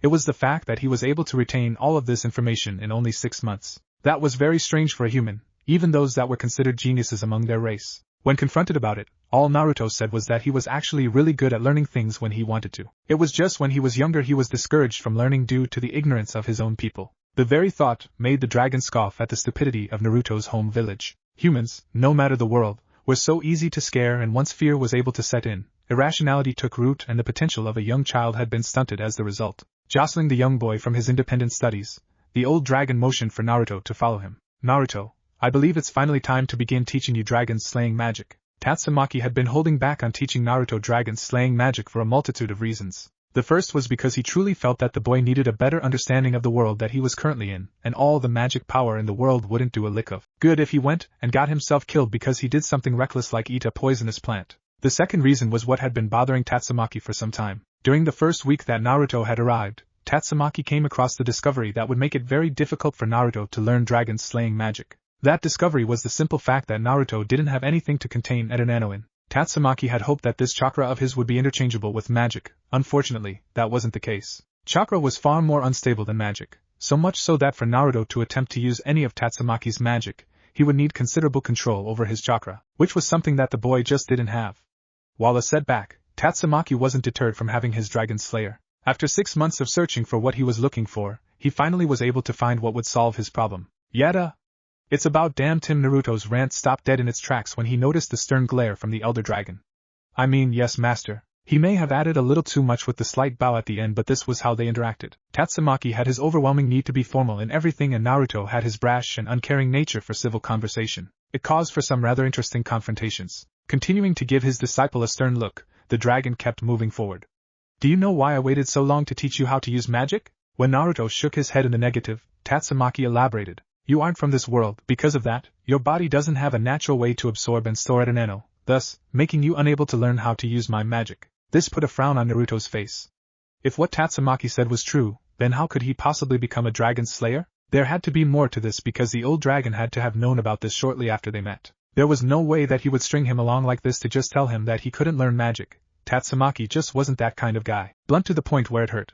But he would never mislead someone purposely. Do you remember what a lacrima is, Naruto? Yeah, a lacrima is a container that can store different kinds of magic. They can be used for all kinds of different things. Slowly nodding his head at his apprentice's broad answer, he led Naruto through a small passage into a room that the shinobi hadn't seen before. The room itself looked much like the rest of the cave except for what appeared to be a large table sitting in the middle of the room. Yes, that is correct. One use for lacrima is that it can be implanted into someone that can't gather adrenaline naturally, which would enable them to be able to use magic. The gears slowly began to turn inside the blonde's head before a grin threatened to split his face. That's awesome. I'll still be able to learn magic. Wait a second, if that's all it was, why did you wait so freaking long to tell me that? The dragon merely grunted at the boy's outburst. Of course he would find something to complain about, no matter how small or insignificant. While lacrima themselves are relatively easy to find, it is difficult to find a lacrima that's strong enough to hold the amount of magic power that I need to put into it so it can work. Giving his master a confused look, Naruto voiced his confusion. What do you mean? Why couldn't you just put any lacrima in me and I could work from there? Honestly, it couldn't be that hard. Tatsumaki himself said that mages increase their power by training. Even if he had a smaller than average lacrima to start off with, he would just work his ass off to make it into something usable. A deep sigh escaped the dragon's maw at Naruto's naive question. Even after everything I have taught you, you're still as hard-headed as the day I met you. When you put a lacrima into someone's body, it fuses with the body and becomes that body's natural container for magical power. Your body already has an internal power source. If I would introduce a lacrima that was dwarfed in power by your original reserves, then the magic would be swallowed up by your chakra and you would be back to square one, and that's not even considering the demon's power. The process for giving Naruto magic was actually far more complicated than that. Tatsumaki was using educated guesses at best when he came to this conclusion. The only thing that he had to base this on was a past precedent where a powerful mage tried implanting a lacrima of a different type of magic as a way to boast his own power. The lacrima he used was too small and his own power just consumed the foreign object. Naruto had a massive amount of chakra, thus the difficulty in finding a lacrima that could match his reserves. Oh, I guess that makes sense. It really didn't to him, but Tatsumaki was usually right when it came to things that involved magic, so who was he to say otherwise? The mighty dragon let out a heavy sigh. He could tell by the way Naruto tilted his head to the left, and the way he squinted his eyes that the boy didn't understand what he was talking about. Maybe a simpler explanation would do the job? Think of it this way. If you have a large predator in a forest, and you introduce a smaller predator into the same environment, the larger animal will eat the smaller one. To prevent this, you have to introduce a predator of the same size and power to ensure that one doesn't overtake the other, understand? Oh, that makes sense. Why didn't you just say that right away? You know, for being the smartest dragon alive, you don't do everything the smartest way, do you? That was kind of a low blow, even for Naruto. But it had been at least a week since he'd gotten a good insult off on the old dragon, and he would be damned if he let that one slip away from him. Over the course of the 6 months that Tatsumaki had spent with Naruto, he would get urges to devour the little loud mouth. This was one of those times. He had been around for nearly millennia where almost no one had been able to get under his scales, and yet this little brat had figured out how to do it in less than a week. Somehow, it didn't bother the dragon that much though. There was almost something endearing about how they would insult each other. On the other hand, he would be dead and buried before he let the brat know that. It's not that I didn't choose the smartest way to do something, it was the fact that you're too stupid to understand the meaning of my words. A tick mark formed on Naruto's forehead at the fact that the overgrown lizard had just not so subtly called him stupid.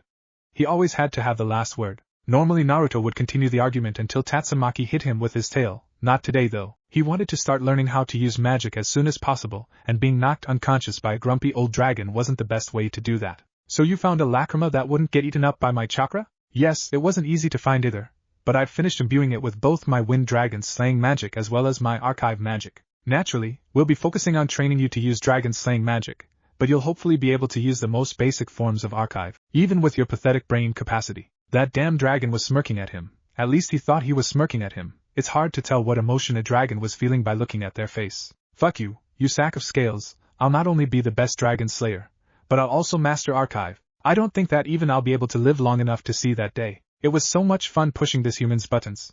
He was actually turning red with anger. How adorable. Any more and he would probably burst. Unfortunately, he had to get this show on the road. The process for imbuing a lacrima into a human body was a long, and sometimes dangerous one. His voice turning serious. Naruto, you need to understand that the process for imbuing a lacrima takes at least 8 hours to complete, and that's if everything goes according to plan. There could be complications along the way and you could die from this operation. Are you willing to undertake this process? After living with Naruto for 6 months, he already knew what the blonde would say, but he had to make it clear just what he was getting himself into. He would feel guilty about not warning him if things went south. Piff, who do you think I am? I am Naruto Uzumaki, future Hokage. I'm not going to let some stupid operation get in the way of me achieving my dream, Databeo. There was that fire, the drive that made Tatsumaki believe that this child would actually follow through on his word. Again, can't let him know that. You could have just said yes, now shut up and lay down while I begin the procedure. A mumbled "as" could be heard leaving Naruto's lips, but he complied regardless, and laid down in the middle of the table. Oh, and this might hurt just a bit. He mentioned as an afterthought right before he began implanting the lacrima into Naruto. What do you may arrgggh? And so the implanting process started. The unfortunate part of the process was that Naruto wouldn't be able to fall into sweet unconsciousness because the process of implanting a lacrima into a person involved adding something that was never there. It required not only moving organs to make room for the lacrima, but it also required reconnecting everything to the nervous system, which meant that Naruto's brain was being bombarded by thousands of pain signals. The easy part was actually making room for the lacrima and implanting it. From there things became complicated. The fact that Naruto didn't have an Eternano container also meant that he didn't have any pathways for the Eternano to travel through. That led to the problem of how to exactly create those pathways. Tatsumaki had entertained the idea of trying to use the chakra pathways for the Eternano to travel in but had discarded the idea. His limited knowledge on chakra and the anatomy of humans from Naruto's world led him to avoid damaging the current pathways. So instead he decided to make completely different pathways altogether. This of course led to another problem. Creating multiple pathways for the magic to flow through wouldn't be easy. There was no precedent for it because everyone that had a lacrima put in them had pathways for the Etanano to flow through, they just weren't used. The best Tatsumaki could do was look at how to repair damaged pathways and try to recreate them from there. That was easier said than done, but he had managed. The entire surgery took a little over 9 hours to complete, but the stubborn brat took it like a champ. It didn't take him more than 5 seconds to pass out once the operation had finished. Looking down at his exhausted student, Tatsumaki let a rare smile come to his face. You've done well, Naruto. There are few in this world that would have survived such an ordeal. You made me proud to be your sensei today. Tatsumaki's cave, post-operation. Ugh, my head. That had to have been the most painful thing that he had ever went through. Not even being stabbed through the chest by Sasuke hurt as much. It seems that you've finally awoken. Still slightly dazed from the experience, Naruto turned towards the voice and saw the blurry image of his master. Yeah, how long was I out for? Only a day. It seems that your regenerative abilities are as strong as ever. Most people would be out for a week if they managed to survive that operation. Hehe, I guess I'm just that awesome, huh? If anything, you're incredibly lucky. The procedure went as well as I could have hoped. You should be able to feel it now, Etanano circulating throughout your body. And he did. It felt so weird to have another power source running throughout his body. Etanano felt so much calmer than chakra. It was like a lighter, faster version of chakra. As you may have noticed, you have more magic in your system than you do chakra. During the operation, I noticed that even though you had the same amount of chakra as Etanano, your chakra was still overpowering it. I miscalculated just how potent your chakra was and I acted accordingly. So does that mean that everything is good now? I don't have to worry about my chakra overwhelming my magic? I didn't go through all that shit for nothing, you know. Seriously though, that was the most painful thing that he had ever endured. If it was all for nothing, he might just snap and attempt to kill the dragon. Who do you take me for? Of course I balanced your two power sources. While it was difficult to achieve it, the benefits will far outweigh the price you paid. Not only will you be able to use magic in conjunction with your chakra, but as you train with one, the other will grow as well to meet equilibrium. Of course that doesn't mean you should focus on one over the other. While your reserves will grow, your control will only get worse if left unattended. For Naruto, that didn't really change anything. Once Tatsumaki had finally taught him to use magic, he had planned on training both his magic as well as his jutsu. While dragon slaying magic seemed powerful, he didn't want to become reliant on it. Once he returned home, it would be a good ace in the hole, but he would still need to able to use his jutsu. What kind of Hokage would he be if he couldn't use jutsu? Heh, that's fine. So when are we going to start training me how to use magic? Not for another week. You need time for the lacrima in you to become a permanent part of your body. Right now it's only a placeholder. Eventually it will be fully incorporated into your body as if it was always there. 6 months later. It had been 6 months since Naruto had begun his Dragon Slayer training, and he loved every second of it.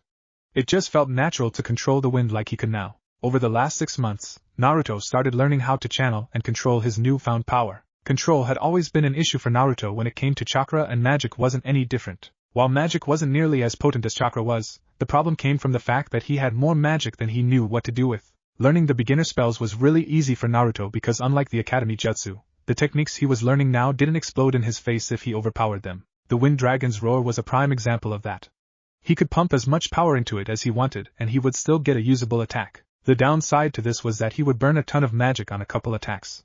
He could literally burn through his entire magic reserve with 5 roars. Even Naruto knew that just wasn't acceptable.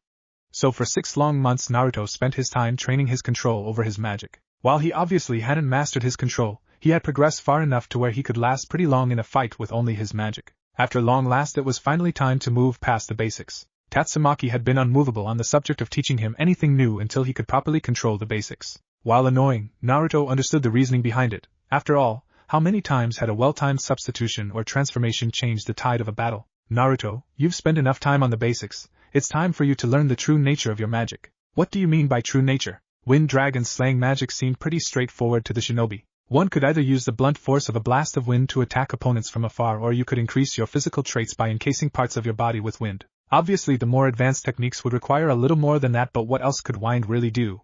It was just wind. What is wind to you? Do you truly understand what it means to control the very essence of wind? The old dragon honestly wanted to know what Naruto thought about the magic that he had been teaching him. It was never Tatsumaki's style of teaching to just outright tell someone what he was trying to teach them. He found that people tend to learn and retain knowledge more if you force them to think about it prior to having it taught to them. Also, it was amusing to the dragon to watch the boy struggle with a response. He may be quick to pick up a lesson, but if you ask him anything that he wasn't taught before, he'll just look at you with the stupidest look on his face. Well, you hit them with it. Kind of like blunt force impact. If you make the attack move fast enough and compact the air enough, you can cause a decent amount of damage. Is that all you believe your magic is capable of? Well, I guess I haven't really thought about it. I've been too busy training with my current techniques as well as trying to keep up with jutsu. You also haven't let up on any of the lessons about this world, and Kami knows whatever else you feel that I need to know. When the hell am I ever going to use advanced mathematics anyway? Being educated will not only help you think more clearly on the battlefield, but it will also allow you to be a civil member of society. I will not have my dragon slayer be an imbecile that cannot even solve the most basic of math problems. You should be thanking me for all the effort I put into getting that information into that thick skull of yours. Whatever, I still don't see how being able to find a derivative will help me. Irrelevant. Now for your magic. What makes wind-based magic truly dangerous isn't the blunt force trauma that can be inflicted by impact. No, what makes wind truly dangerous is its ability to cut. Naruto had forgotten about that. That sand chick used wind-based jutsu, and she cut up everything. In her fight with Tenten, she cut her up pretty badly. Her fight with Shikamaru was even worse. While she didn't actually get him, she got just about everything else and dug some pretty deep grooves in the ground and the stadium walls. How do you make wind cut though? How do you cut anything? What determines if something is sharp? The answer? Physics. To cut something you need to apply enough pressure to break through whatever surface you're trying to cut. To apply more pressure, compact the air and have the point of impact be small to apply a larger force. From the look on Naruto's face, he wasn't getting this at all. He may have been glad that he had chosen Naruto to be his dragon slayer, but the kid's dense head could be aggravating at times. Think of it this way, if you hit something with a hammer, you won't be able to cut through the surface unless you add a massive amount of force behind it due to the large impact area of the hammer. Now if you apply a smaller force but use a sword instead, you'll be able to break through the surface relatively easily because the point of impact is much smaller. It's all about where you apply the force of your attack. Oh yeah, that makes sense. Why do you always get all technical when you explain things like that? It would just be a lot easier to explain things the way you did the second time, don't you think? Naruto knew why Tatsumaki always explained things the way he did. He also knew just how much it bothered him when he would make fun of the way he taught. He actually understood the first explanation. It was just more fun to bug the dragon. It drove the dragon up the wall, and that alone was worth acting like an idiot sometimes. An angry tick appeared over Tatsumaki's face at the brat's insolence. However, getting angry over it would only let the brat know that he had won. He had learned a while ago that Naruto loved messing with him, and it soon became a game to see who could get under each other's skin more. My apologies, I find it difficult to stupefy simple subjects to the point that even your mediocre brain can handle it. Okay, you win this time, you old lizard. So you're telling me that the real use for my magic is the ability to cut? Well, yes and no. For the most part you will be focusing on the cutting element of your wind magic. There are more advanced uses for it, but at your current level, you aren't ready for that. Heh, this is great, I can't wait to get this down. When I get back to the elemental nations, Granny Tsunade won't have any other choice but give me that hat. The boy is determined, that's good. He'll need that determination if he plans to survive in this world, let alone make it back to his own dimension. The boy had the potential and the drive to do great things, that Tatsumaki had no doubt. His goal, on the other hand, was anything but easy. If anyone could do it, Naruto could. All he needed was for someone to push him in the right direction. How could he fail? After all, he has an amazing sensei to teach him. I remember that you told me about how you have elemental techniques from your world. Perhaps you could try incorporating your wind magic with your other techniques. It may be something worth experimenting with. Naruto hadn't actually thought of that. This entire time he had been working with the jutsu that he already knew, experimenting with different ways to use shadow clones, trying to get a one-handed Rasengan down. The only other techniques he had were the basic academy jutsu, which he had down pat, and summoning. The summoning jutsu really bothered him. He had tried summoning a toad a couple days after he had first recovered, and no matter how much chakra he poured into the technique, he couldn't summon a toad. When he explained the issue to Tatsumaki, the old dragon told him that the technique involved bringing a being from another dimension, and thus he wouldn't be able to summon anything unless he had enough power to rip a hole through the dimensional walls. The only silver lining was that if he could generate the power to summon something, then he might be able to find his way back home. You mean like using my dragon-slaying magic with my other techniques? Not quite. Most of your abilities are supplementary techniques that wouldn't gain anything from adding your magic too. What I'm talking about is developing your chakra's elemental affinity. You already have an understanding of how to control wind through your magic. It shouldn't be that much harder to gain a wind affinity with your chakra. Like you yourself told me earlier, you don't want to become dependent on your magic, thus you must continue your shinobi techniques. This seems like the logical next step, don't you agree? Yeah, that makes sense. Where do you think I should start? Wherever your imagination takes you. I'm not going to hold your hand. You already have a basic understanding of how to control wind. Do you expect me to do everything for you? There was the stupid smirk that Naruto hated so much. Even when Tatsumaki was helping, he came off as an arrogant prick. Still, as annoying as Tatsumaki was, he was equally as helpful, if not more so. Whatever, I really don't need your help anyway. I was just asking so you could feel useful. Give me 3 months and I'll have everything down pat and creating my own awesome techniques. Maybe if you're lucky you'll learn something. The day I learn something from you is the day I die. 1 year later, Naruto had grown out of his old jumpsuit, and was now wearing what clothes he could find in Tatsumaki's collection. Why Tatsumaki had any human clothing at all was something he wouldn't comment on, but Naruto wasn't going to push the issue. Naruto was now clad in a pure white shirt and pants combination. The shirt had 2 buttons, one towards top of his shirt in the middle and another towards the bottom left of his shirt. Underneath that he was wearing form-fitting chain mail for added protection. Naruto was able to modify a pair of what he assumed were military boots into a pair of shinobi sandals. He still proudly wore his headband on his forehead. It had been over 2 years since Naruto had arrived in Earthland. He had spent those 2 years training both his body and mind to lengths that even surprised him. When he was a kid, all he did was image himself being a badass ninja with a bunch of different awesome moves. Those of course were just illusions of grandeur of a child. Now, he had the abilities that he always dreamed of having. By no means was he at his peak, but he had come quite a ways from his 14-year-old self. Thinking back on it, Naruto wouldn't have changed a thing about what happened. Yeah, he may have had to fight his best friend in a death match, been transported into a completely different dimension, and he might not have seen any of his friends in over 2 years. Still, even after all of that, Naruto was happy with what had happened.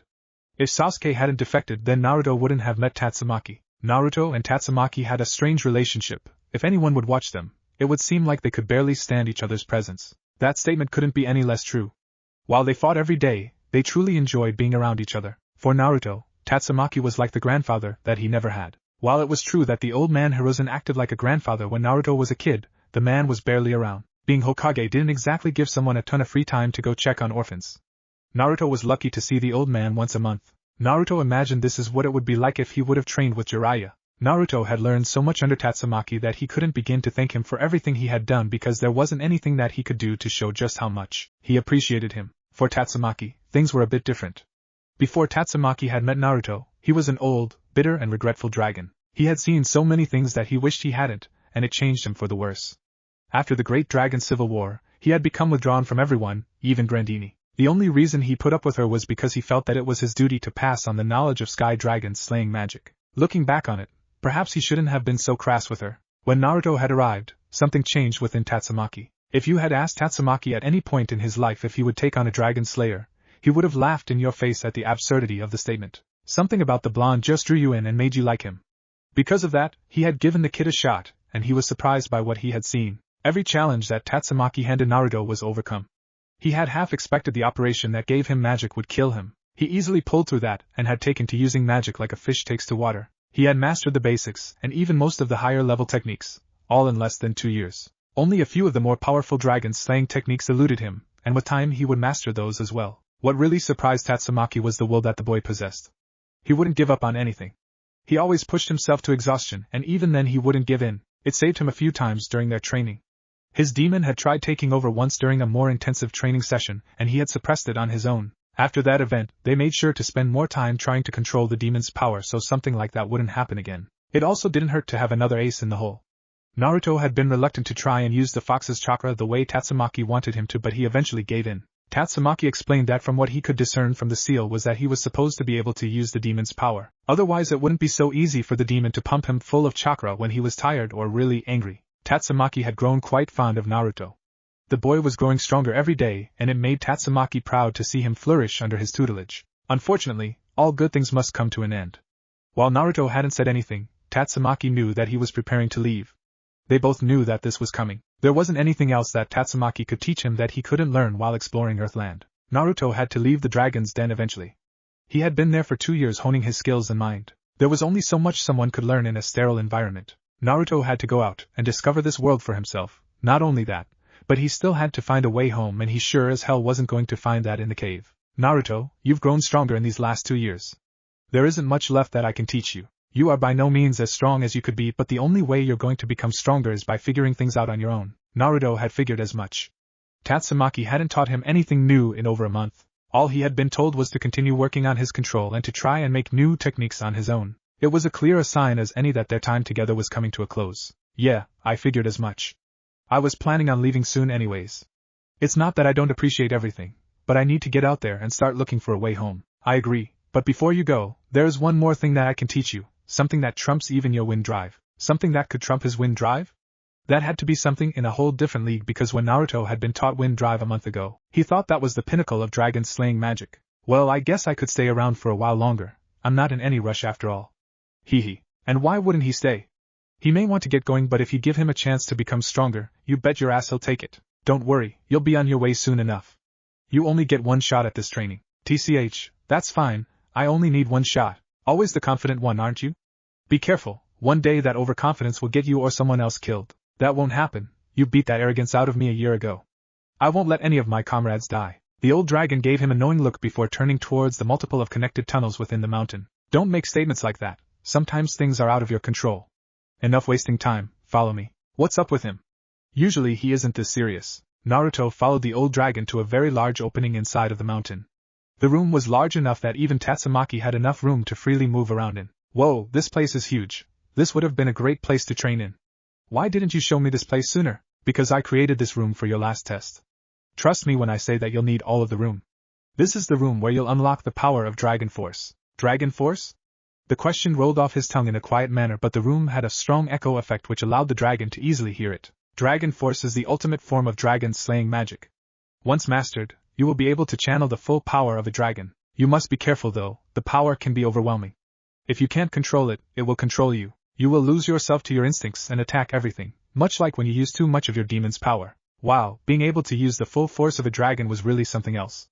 Tatsumaki had shown him what a dragon at full power could do, and it was frightening. Don't worry, I'm learning on how to control the fox's chakra. I'll learn how to control this too, that's a promise. Tatsumaki didn't say anything after that. He just stared at Naruto, as if looking for something. What that was, Naruto had no idea. It was kind of freaking Naruto out. Tatsumaki was never the quiet one. He may not be very loud, but he never was the silent one. So how are we going to do this? That seemed to knock Tatsumaki back into reality. His eyes refocused on Naruto's face, and regarded him for another second before responding. We fight. The only way to unlock this power is for you to be pushed to your limits. Be warned, if you don't come at me with the intent to kill, you'll fail. Kill? There was no way he was going to try and kill the old dragon. Oh, he had no problem trying to beat the shit out of the lizard, but to try and kill him? I see the hesitation in your eyes. Know this, Naruto. I will be coming at you with the intent to kill. This test is pass-fail because if you fail, you'll be dead. Naruto was in shock. He couldn't believe what he was hearing.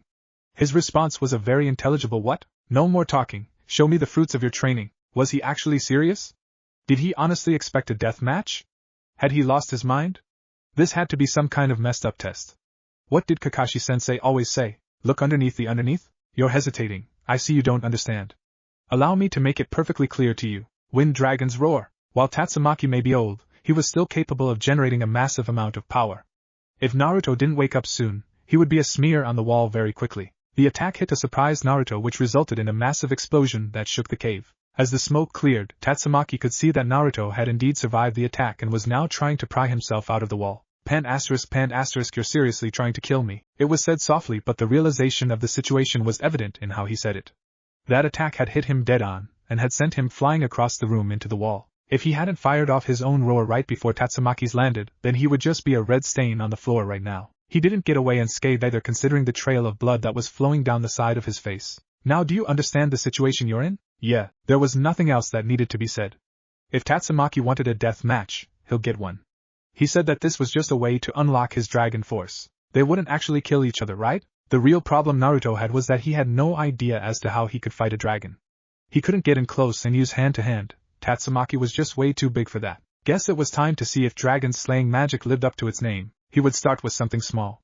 He had never truly sparred with Tatsumaki, so he didn't have a clear idea of what could hurt him. Tatsumaki had shown him just how durable dragons were, but he hadn't used his magic on any living being, so he wasn't too keen on using it on a friend at full power. Raising both his hands into the air, Naruto pumped his magic into his arms before making a multitude of slashes into the air in front of him, which resulted in multiple blades of wind to soar at the elder dragon. Wind Dragon's cyclonic blades. Naruto modeled this technique after Tamari's wind jutsu. In actuality, it was the same move, just with magic instead of chakra. Tatsumaki saw the attack coming. He was impressed when Naruto had first invented the technique. Now, however, he was less than pleased. It seemed that Naruto didn't believe that Tatsumaki could take a beating if he opened with such a low-level technique. That wind wouldn't even cut through his softest scales. It was time to show this whelp just how strong this old dragon was. All Tatsumaki did was cover the front of his body with his wings and force the wind blades to the side. The look of shock and then anger on Naruto's face brought a smile to Tatsumaki. He would enjoy this battle for the most part, granted. Only if it didn't end with killing Naruto, which would be unfortunate to say the least. It'll take more than those weak blades to cut through my scales, boy. I thought that you were going to take this more seriously? Or is this the extent of your power? That's it, he was going down. Let it be known that while Naruto's temper had gotten much better over the years, insulting his pride was a surefire way to get him riled up. If the dragon wanted an ass kicking that badly, who was he to say no? Unfortunately, Tatsumaki had a point. Those wind blades didn't even scratch him. While he wasn't expecting much from the technique, he at least expected to leave some kind of mark. If he wanted to pass this test, he was going to have to break out the big guns and quickly, otherwise he was going to be in a world of hurt. He also couldn't just sit there and try to come up with a plan. Tatsumaki may like to play the waiting game from time to time, but even his patience would run out, and Naruto knew just how painful it was when Tatsumaki's patience ran out. With that thought in mind, Naruto decided that he needed to buy himself some time to come up with something that would actually work on the old reptile. Shadow Clone Jutsu. Creating 20 clones, they split apart before all charging the dragon at the same time in an effort to swarm him. Tatsumaki wasn't amused with the not-so-subtle diversion, and released a wave of wind that blanketed the area and wiped out all of the clones. Not even the smoke signaling the clones' untimely demise remained. Tatsumaki wasn't surprised to find that Naruto was gone once the smoke cleared. He was a shinobi first and foremost. He was hardwired to fight from the shadows. He could be a very terrifying opponent if he was in an area that offered a lot of cover. Unfortunately for the blonde, Tatsumaki was well aware of this fact, and had made this room with that thought in mind. The room was completely bare of anything that Naruto could take advantage of. It was a completely open room meant to test his abilities as a dragon slayer. Now where did you go? As Tatsumaki scanned the room, he started to hear a whirling noise that he had associated with the brat's Rasengan, as he called it. Where was it coming from? It was almost as if it was coming from above. Otama Rasengan. Naruto's attack landed dead center on Tatsumaki's back. The power behind the attack forced Tatsumaki's knees to bend before being slammed into the floor. The ground below Tatsumaki was cracked with spider webs from the impact of the technique. Naruto stood triumphantly on top of the dragon's back with a shit-eating grin on his face. Now that was what Naruto called getting the drop on someone. While Tatsumaki was busy with his clones, Naruto had made his way to the ceiling. The roof of this chamber had massive jagged spikes protruding from it, which gave Naruto some much-needed cover so he could get in position to make a clone and form the larger version of his Rasengan. How was that? Ready to give up yet? Tatsumaki wasn't amused. The original version of that technique packed a punch by itself. The more advanced version had a substantial amount of more power behind it. He had actually been able to break the spikes on his back and blew through his scales. While a devastating attack, it took a lot more to bring down a dragon. In response to Naruto's question, Tatsumaki lifted his tail and swatted him off of his back like a fly. Hardly turning in midair, Naruto rolled with his landing before coming to a sliding stop in a crouched position a few feet away from where he hit the ground. Okay, that hurt. Note to self, avoid being hit with that massive tail. It was like getting hit with a giant steel pole. Even so, Tatsumaki was one tough bastard. Even though he hadn't used the Otama Rasengan on anyone, he knew it was one of his finishers. He had scored a direct hit with one of his strongest attacks, and Tatsumaki just swatted him away and stood right up like nothing happened. At least Naruto knew that he hurt him. He could see blood pooling around the spot that the attack landed, not to mention the blood that was on Naruto's hand to begin with. Well, no one said that this was going to be easy. My turn. With that statement, Tatsumaki began flapping his wings, which caused a massive amount of wind to be stirred up. He kept doing that for over a minute. Naruto had no idea what the dragon was up to. He also couldn't stop him because the only reason he hadn't been picked up and thrown around the room like a rag doll was because he was sticking himself to the floor with his chakra. Wind Dragon's Tornado. True to the attack's name, a small tornado had formed in the middle of the chamber. That was bad, like really bad. Naruto didn't know how to counter a freaking natural disaster. Normally he would just absorb the wind and that would put a stop to that right there. Too bad he couldn't do that with Tatsumaki's magic. A common misunderstanding with Slayer-type magic was that they could absorb any kind of magic of the same element. While mostly true, there were exceptions. One was that when mages that use the same type of slaying magic fight, they can't absorb the other's magic but they can be hurt by their own element. That was one of the reasons that Naruto was getting concerned. He could see the smaller wind blades that resided inside of the tornado. If he got swept up in that, he wasn't sure what would kill him first, the blade shredding him, or the impact of when he would land from being thrown from that thing. He was about to find out because his chakra anchor had just been broken. Naruto had to think fast. He had about 4 seconds before he got dragged into that artificial force of nature. Wasn't there anything that he had that could prevent what appeared to be a very painful end? Tatsumaki watched impassionedly as Naruto was dragged into his attack. Honestly, he had expected more out of Naruto. After 2 full years of training, he was taken out by his third attack? It would be funny if it wasn't so pathetic. After letting him ride the whirlwind sword to speak, Tatsumaki threw Naruto out of the tornado with his control over it and cancelled the technique. Again, Naruto flew into one of the walls of the room. The difference about this time was that he didn't have any chance to dampen the attack beforehand. Tatsumaki walked up to the crater that was formed when Naruto's body crashed into it. Hopefully the boy wasn't dead. While he said that he would be dead if he didn't succeed, he didn't actually want to kill the boy. Wind Dragon's Roar. The sudden attack caught Tatsumaki off guard and it hit him directly in the face. What really surprised him was the fact that it was strong enough to actually force him back several yards. Did you seriously think that I would die that easily, you old lizard? The moment that Naruto entered the tornado, he activated his wind drive as a last resort. He did this for 2 reasons. The first reason was that he thought of it a second before he entered the death trap. The second reason was because he wanted to catch Tatsumaki off guard. Wind drive was different than the other Dragon Slayer's drive magic because it wasn't very noticeable. The reason for that was because wind was transparent. If he was standing still, one would be able to tell that he had wind wrapping around his form, but when he was in a vortex of wind, no one would be able to notice that. Tatsumaki had become overconfident in his own abilities. The very thing that he had warned Naruto about in the beginning of the fight came back to bite him in the ass, or face in this case. Shaking his head to attempt to get rid of the ringing in his ears, Tatsumaki regarded his student with a slightly dazed expression. So the brat had managed to survive. Not only that, but he managed to get in another clean hit because of his own arrogance.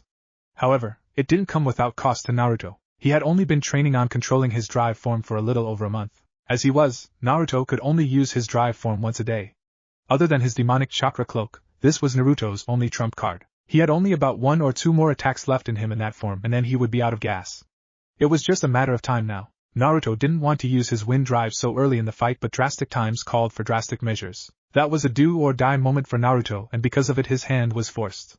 Now he had to finish this fight in the next couple of attacks, or he might actually fail this test. Luckily for Naruto, he already had a plan. Shadow Clone Jutsu. Naruto created another swarm of clones, but instead of rushing the dragon, they all took out a kunai and wrapped an explosive tag on it. Then they coated the kunai in wind chakra and threw the knives at the old dragon. Tatsumaki saw Naruto create the clones, and he also saw that they threw those knives at him. Even if those kunai were enhanced with wind, Tatsumaki wasn't concerned with them because at best, they would just get slightly stuck in his scales. What Tatsumaki missed was the explosive notes that were attached to the knives.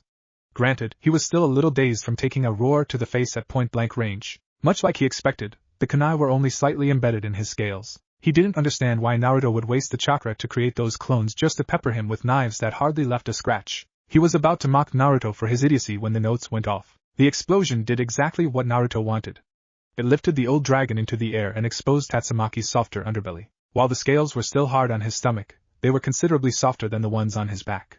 This was Naruto's aim when he sprinted underneath Tatsumaki. Iron Fist of the Wind Dragon. Normally this attack wouldn't phase Tatsumaki, much like Naruto's first attack.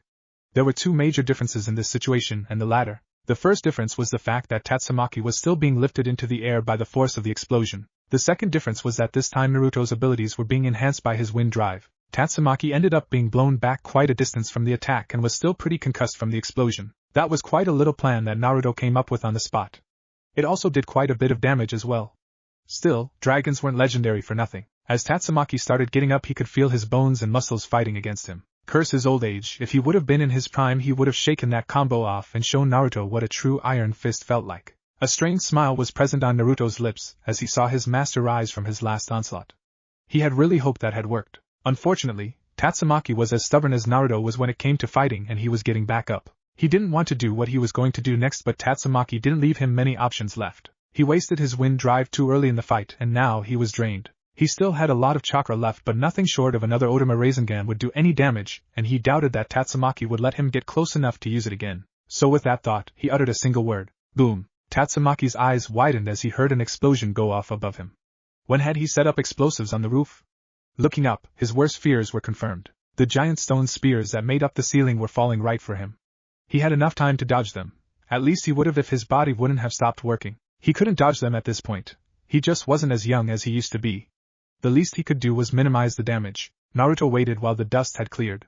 He had set up those explosives in the beginning of the fight when he was getting ready to hit Tatsumaki with his Otama Rasengan. He really didn't want to use those explosives, but Naruto didn't see any other way of actually beating the old lizard. If Naruto learned anything from this fight, it was that Tatsumaki could take a serious beating. When the dust cleared, Naruto's eyes widened with shock. He hadn't expected this. He had no idea this would happen. The cause of Naruto's shock was the fact that multiple of the rock's spears had pierced Tatsumaki's body. He had one spear in each of his wings, effectively pinning him to the ground. He also had multiple other spears sticking out from different parts of his body. The most noticeable was the one that had dug in halfway due to it hitting the spot where the scales had been blown off previously. Naruto couldn't find words for the image that met his eyes. This was his fault. He set off those explosives. He didn't know what to do. He just continued to stand there like an idiot. Eventually Naruto approached the severely wounded dragon. He was still breathing, that was good. Other than that Naruto couldn't say anything positive. Tatsumaki, save me your apologies, child. I told you to fight me with the intent to kill and you clearly were. And that's supposed to make it okay. Look at you. You're bleeding everywhere. You have giant spears pinning you to the ground. You're going to die? And that knocked the wind right out of Naruto's lungs. Did he just say that he was going to die? He seemed so calm about it. No fear, no regret, just calm acceptance. Tatsumaki was on death's door, and for what? Unlocking some powerful technique that Naruto obviously hadn't even unlocked? Don't feel guilty about this, Naruto. Believe it or not, you did me a favor by fighting me like this. What? A favor? What the hell are you talking about? I damn near killed you for some stupid power-up. I would have never done this if I would have known something like this would have happened. Exactly, your value of life is something to be admired, even more so the life of those that you consider friends. Trust me when I say this was the best possible scenario. How? Just how could this be the best possible scenario? Naruto wasn't angry anymore. He was numb more than anything else. He honestly wanted to know how this was in any way good. How old do you think I am, Naruto? I'm nearly millennia old. I'm ancient, even by dragon standards. When dragons get as old as I do, we develop an incurable disease that destroys us from the inside out. I was dying before I even met you. It's a slow and painful process. Not only are you allowing me to avoid a bedridden death, you also allowed me to enjoy one last battle with my dragon slayer, and let me tell you, I couldn't have been prouder of your performance. Naruto didn't say anything for a while. He was too absorbed in his own thoughts to think about talking. To think that Tatsumaki was suffering this entire time. How could he have missed it? Was he just that blind to that kind of thing? He never acted like he was in pain. Just how strong was Tatsumaki to be able to put up with that kind of disease and not let it show for over 2 years? So this is it? You're just going to die here and I'm supposed to leave? Just like that? Naruto's voice was somber at this point. The only death he had dealt with was the third Hokage's.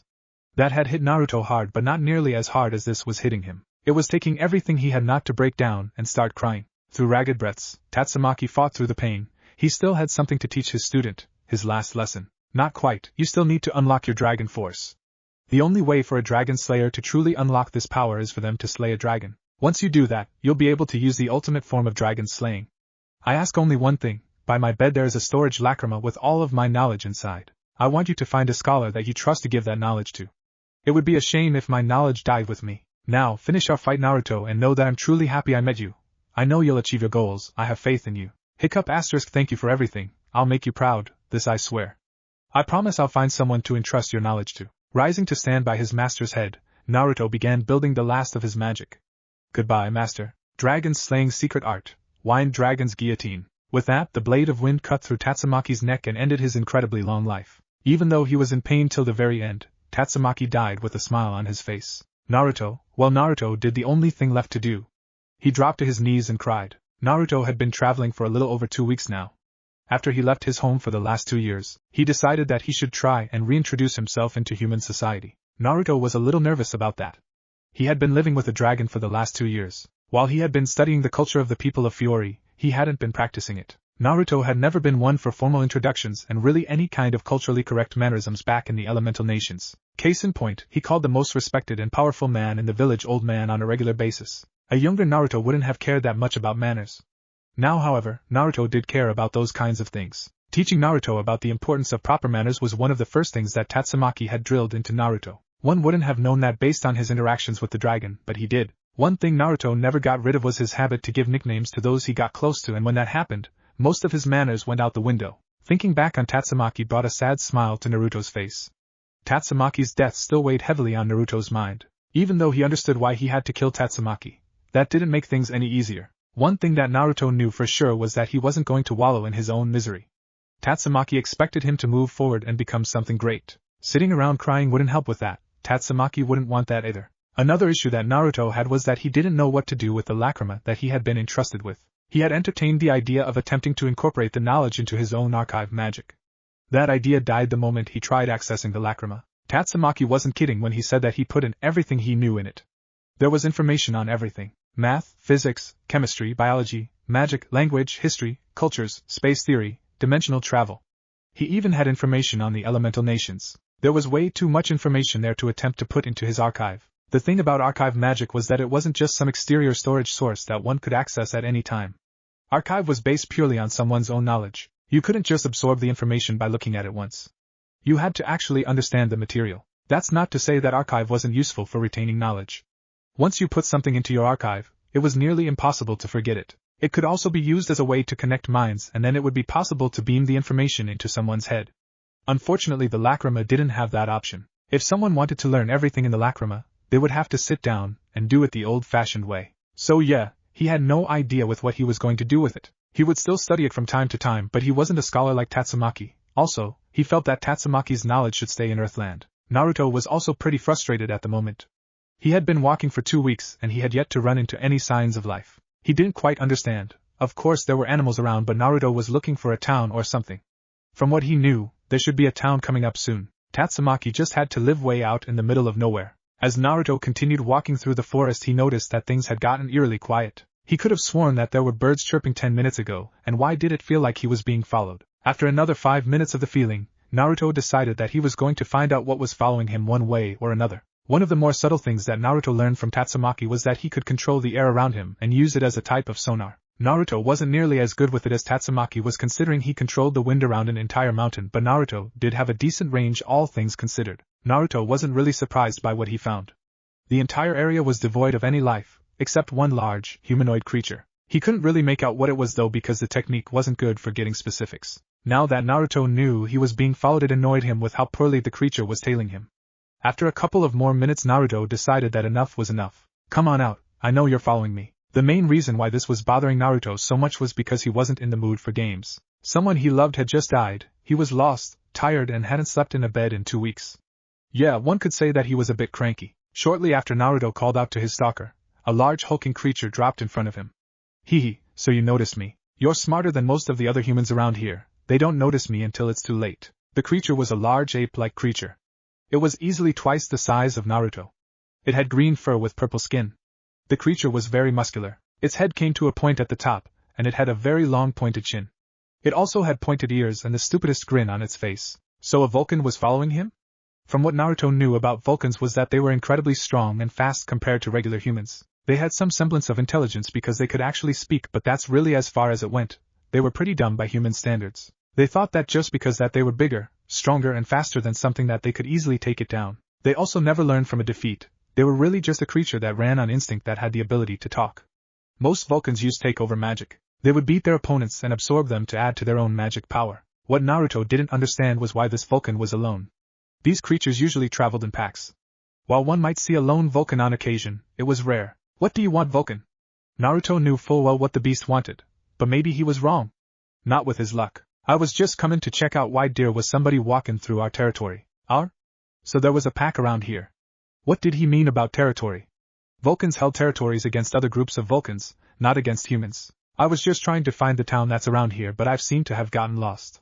There wasn't a reason to lie to the creature. It might have been looking for other Vulcans, and just stumbled upon him.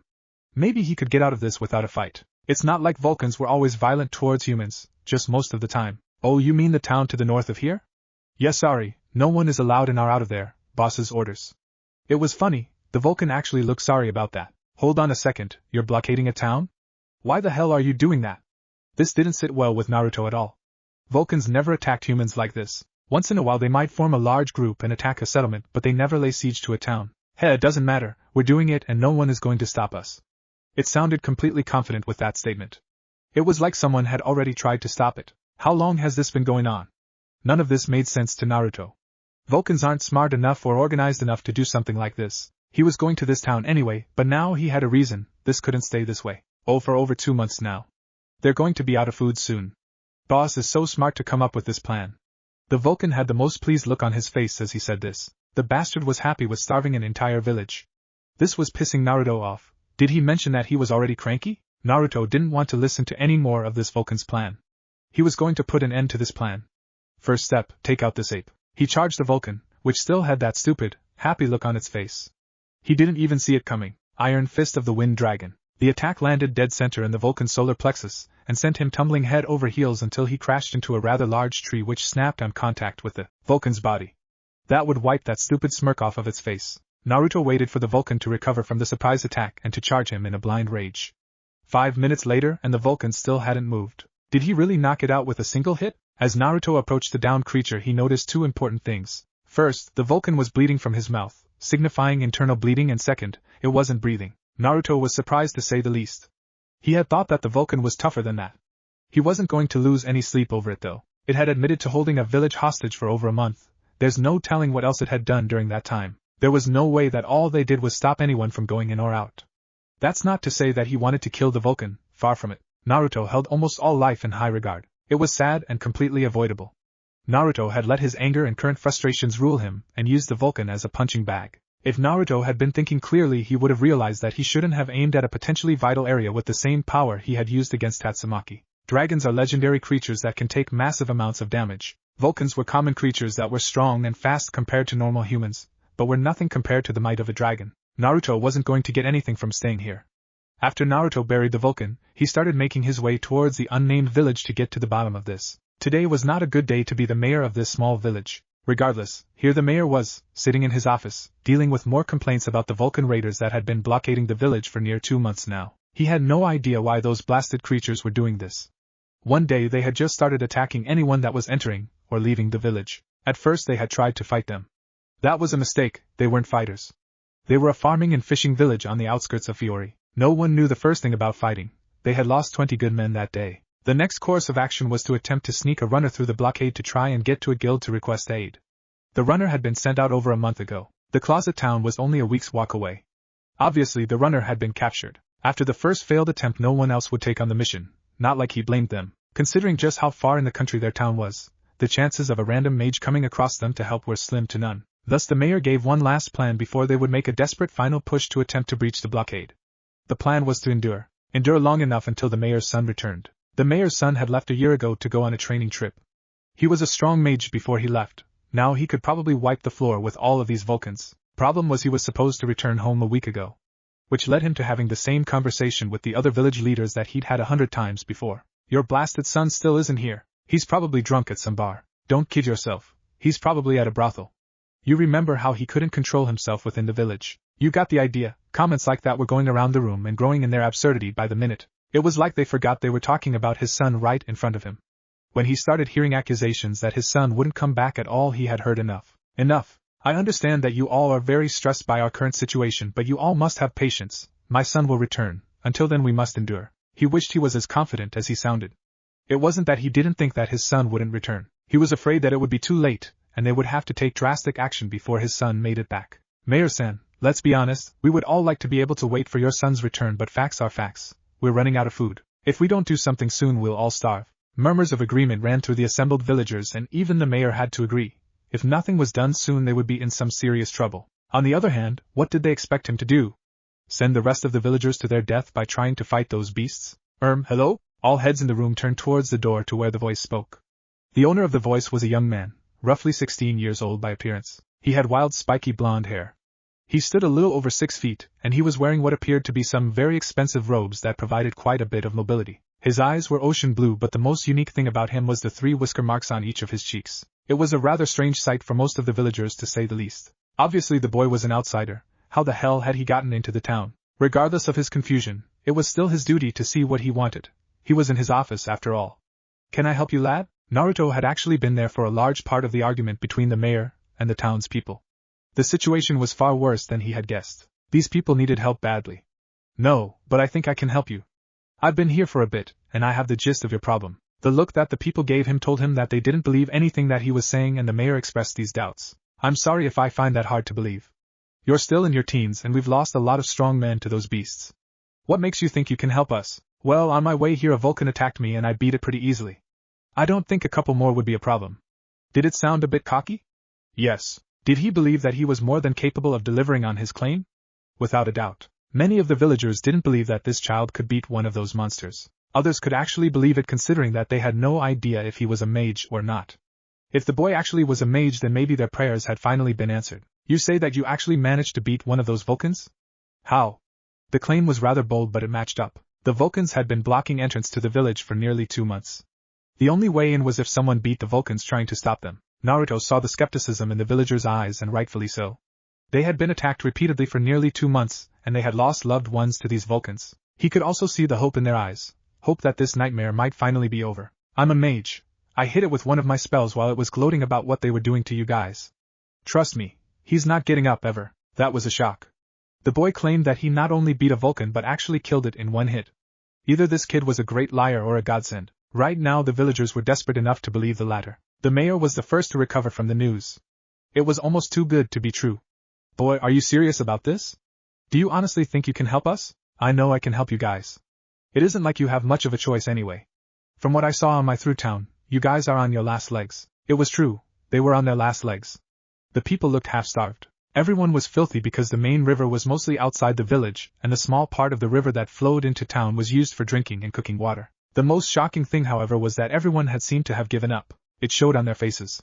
It was the same look that the people of Wave had before Gato was eliminated. That was why Naruto wanted to help these people. Their situation touched Naruto on a personal level, and he would be damned if sat back and let something like Wave happen again, when he knew full well he could put an end to it. The mayor was torn. For one, they needed help. The men would fight if it came down to it, but they knew what would happen. It would be a one-sided massacre which would be the end of the village. On the other hand, could he honestly send a child into the hornet's nest on some desperate attempt to save them? Why would you do this? Why would you risk your life for a bunch of people you've never met? We can't offer you much of a reward if that's what you're after. Was it foolish for the mayor to question the actions of the boy that was offering them assistance? Perhaps, but he had to know what the boy was thinking. I've seen something similar to this happen before. I know firsthand what happens when people give up hope. Trust me, maybe you haven't given up hope, but the rest of this town has. I can't stand anyone that would do this to someone. I don't care about a reward. Give me a meal and somewhere to sleep tonight, and I'll call it even. Naruto was a simple guy with simple needs. If he saw something as wrong, he would do everything in his power to correct it. He was just a moral kind of guy. As for the money, he grew up with nearly nothing. Having a place to stay and something to eat was more than enough for him. The mayor was dumbfounded. Never in his life had he met someone that had the kind of moral conviction to risk their life just because something was wrong. The world didn't work like that anymore. Everything was driven with either money or bids of power or some other kind of hidden agenda. The old saying that the good died young was a reality, and most people tended to stay away from that route. Hopefully it wouldn't hold true today. After thinking it over for a minute, the mayor finally decided to accept the boy's help. Very well, if you feel that strongly, then who are we to turn you away? You are correct about us being on our last legs. We were trying to hold out until my son returned, but he's late. Yes. A defeated sigh came from the tired mayor. Now even strangers think that his son was an unreliable bum. Naruto was laughing at the poor man on the inside. He obviously had issues with his son and his tardiness. Naruto would give the benefit of the doubt to his son though. Just because he was late, it didn't mean he was a bad guy. I mean, Kakashi was late all the time, but he always came through for his comrades at the end. Well, except for his last mission. Just point me towards their camp and I'll have them taken care of before sunset. The mayor was amused by the boy's confidence. It was like he didn't have any doubts that he might fail. Maybe the kid could come through for them after all. Confident, aren't you? Nothing wrong with that, I suppose. Their camp is a mile west of here. They wanted to stay close so no one could sneak out. Before you leave, you should know that there were 10 Vulcans and an unknown leader. We assume it's another Vulcan, but we aren't sure. So 9 Vulcans and an unknown enemy. Thanks for the info. I'll be back in a bit. Oh, and my name's Naruto Uzumaki. With that, Naruto left the office building, leaving behind many confused and hopeful villagers. What a strange lad. Came from one of the villagers present. While Naruto could have been at the camp in under a minute, he decided that a nice stroll was in order. There was no reason to rush and potentially fall into a trap. He also wanted them to know he was coming so they could gather the entire group. He didn't want to waste his time tracking down a few stragglers. They had to know about his earlier encounter by now, and he doubted they would be underestimating him again. As Naruto was leaving the village, someone caught his eye. The reason why was because the person didn't belong with the rest of the villagers. The man was tall with a muscular build. He had jet black hair that was tied up in a bun towards the back of his head. He was wearing an interesting type of armor. The armor was blue with multiple plates overlapping one another to cover any openings. The interesting part about it was the fact that it only covered his upper back, shoulders and his arms. It left his entire torso bare. He was wearing baggy brown pants that barely went past his knees. To top it off, he was wearing just regular black sandals. He was going in the opposite direction of Naruto. It looked like he had just got into town due to the fact that he wasn't nearly as dirty as the other villagers. They made eye contact briefly as they passed each other. The man gave Naruto a curious once-over and just moved on. 2 things shocked Naruto when he passed the man. One was the look in his eyes. That look was intense, definitely one of a fighter. The other thing was that he reeked of alcohol. I mean, who reeks of alcohol in the middle of the day? Somewhere, a brown-haired beauty just spilled her drink due to a powerful sneeze. As interesting as the man was, Naruto had more pressing matters to attend to. It didn't take more than 5 minutes before he felt that he was being followed. Good, he wouldn't have to waste any time hunting them down. Naruto continued heading west and soon entered a clearing that was clearly the Vulcan's camp. Crudely made shelters littered the clearing. Bones from local animals were scattered across the ground. What really gave the camp away was the large stone throne that sat in the middle of the clearing. The real surprise came from what was sitting on the throne. A large muscular humanoid lizard that was covered in spikes sat upon the throne. It had a plate that covers its forehead, and a light-colored mane that went from the top of its skull all the way down its back. The creature was easily a head taller than Naruto, if not more so. It was a relatively small compared to the lizard men that Naruto had seen in Tatsumaki's scrolls, but that didn't mean that Naruto was going to write him off. The real question was, what the hell was a lizard man doing in the middle of a Vulcan camp? From what Naruto knew, lizard men didn't associate with Vulcans. While lizard men were smarter than Vulcans in general, they were also a lot easier to anger, which was saying something. Usually both of these short-tempered creatures would tear each other apart long before they would work together. On the other hand, the evidence was looking Naruto right in the face. He couldn't deny what was right in front of him. As Naruto tried to come up with an actual reason for why these different species would work together, the 9 remaining Vulcans surrounded him, and the lone lizard man rose from his throne. "You have a lot of courage to come here after you killed one of our allies." He spoke with a gruff voice that was barely understandable, but one could easily hear the barely restrained rage behind its words. The more Naruto thought about it, the more it made sense. Vulcans couldn't come up with a plan like this, but a lizard man could. Lizard men were capable of complex strategies, but they usually just relied on their power and size to overwhelm their opponents. "He attacked me, not that you all seem to care. I'll give you one chance, end this ridiculous blockade, or I'll remove you all myself." Naruto doubted that they would actually take him up on his offer, but it never hurt to try the diplomacy route. Instead of laughing at the absurdity of the statement, the lizard man became more enraged by what Naruto said. "How dare you! You have no idea what someone from that cursed village has done. You have no idea what we have done to accomplish everything we've done here. To just end this would be an outrage. This is far from some ridiculous blockade. This is my vengeance. This is my justice." Revenge? Justice? Is that why all of this was happening? How foolish. There is no justice in revenge, only more pain. Jiraiya had taught him that when he was training with him during the Chunin exams. It was one of the few times that the pervy sage was serious. At first he didn't take much stock in the lesson, but after Sasuke's betrayal it made him think about it. Sasuke left the village to get more power to fulfill his revenge against his brother. It might have cost some of his friends their lives. It was the whole damn reason he was here to begin with. There is no justice in revenge, only more hatred. Not only that, you're targeting innocent people. No matter what that person did, you shouldn't be doing this to an entire village. The action of one person doesn't give you the justification to wipe out an entire village. All you are going to do is add to the cycle of hatred. I won't allow that. I'll stop all of you here and now. This child was pissing off the lizard man. He kept spouting out things that he could know nothing about. Justification? What gave that mage the right to kill my son? I'll have my revenge. I didn't go through all of the trouble of gathering these Vulcans to get stopped by some random no-name mage. Kill him. That was all the Vulcans needed to attack Naruto. They rushed him from all sides. Naruto saw them all coming but didn't bother to move. Once they were close enough, Naruto began spinning in place while gathering his magic. Wind Dragon's Twister. This was one of Naruto's few defensive techniques. It was a mix between Niji's rotation technique and Tatsumaki's tornado. The rotation made the technique stationary, but it also allowed Naruto to cut down on the build-up time that the original tornado technique needed. Once Naruto had fully activated the technique, it was too late for the Vulcans. They were far too close to fight against the power of the mini twister. They were all sucked into the massive wind and were being shredded by the tiny wind blades inside of the twister. When Naruto released the technique, the Vulcans were thrown in all directions away from Naruto. All of the Vulcans were bleeding from the blades in the twister. Some of the wounds were superficial at best, others were far more devastating. Naruto noticed that even a couple of the Vulcans were going to bleed out relatively quickly due to the blades cutting open a major artery. None of them were getting up. They either lost consciousness from blood loss or from the impact of being tossed from his move. Not that Naruto really cared about their well-being. They were small fries in his eyes and he wanted the big fish. Naruto relaxed into a loose taijutsu stance as he prepared to fight the lizard man. I told you, I'm going to stop you. This child was infuriating. Not only did he try to belittle his vengeance, but then he wiped out all of his allies in one move. It was true what they said, if you want something done right you have to do it yourself. Why do you care so much about what happens to some backwater village? What possible purpose could you have for helping them? Naruto stared at the lizard man with a fierce glare. I've seen what your blockade and attacks have done to this village. Innocent people are on the verge of death. You say that this is your justice? Well, stopping you is mine. It had been quite a while since he'd been in the village, over a year to be exact.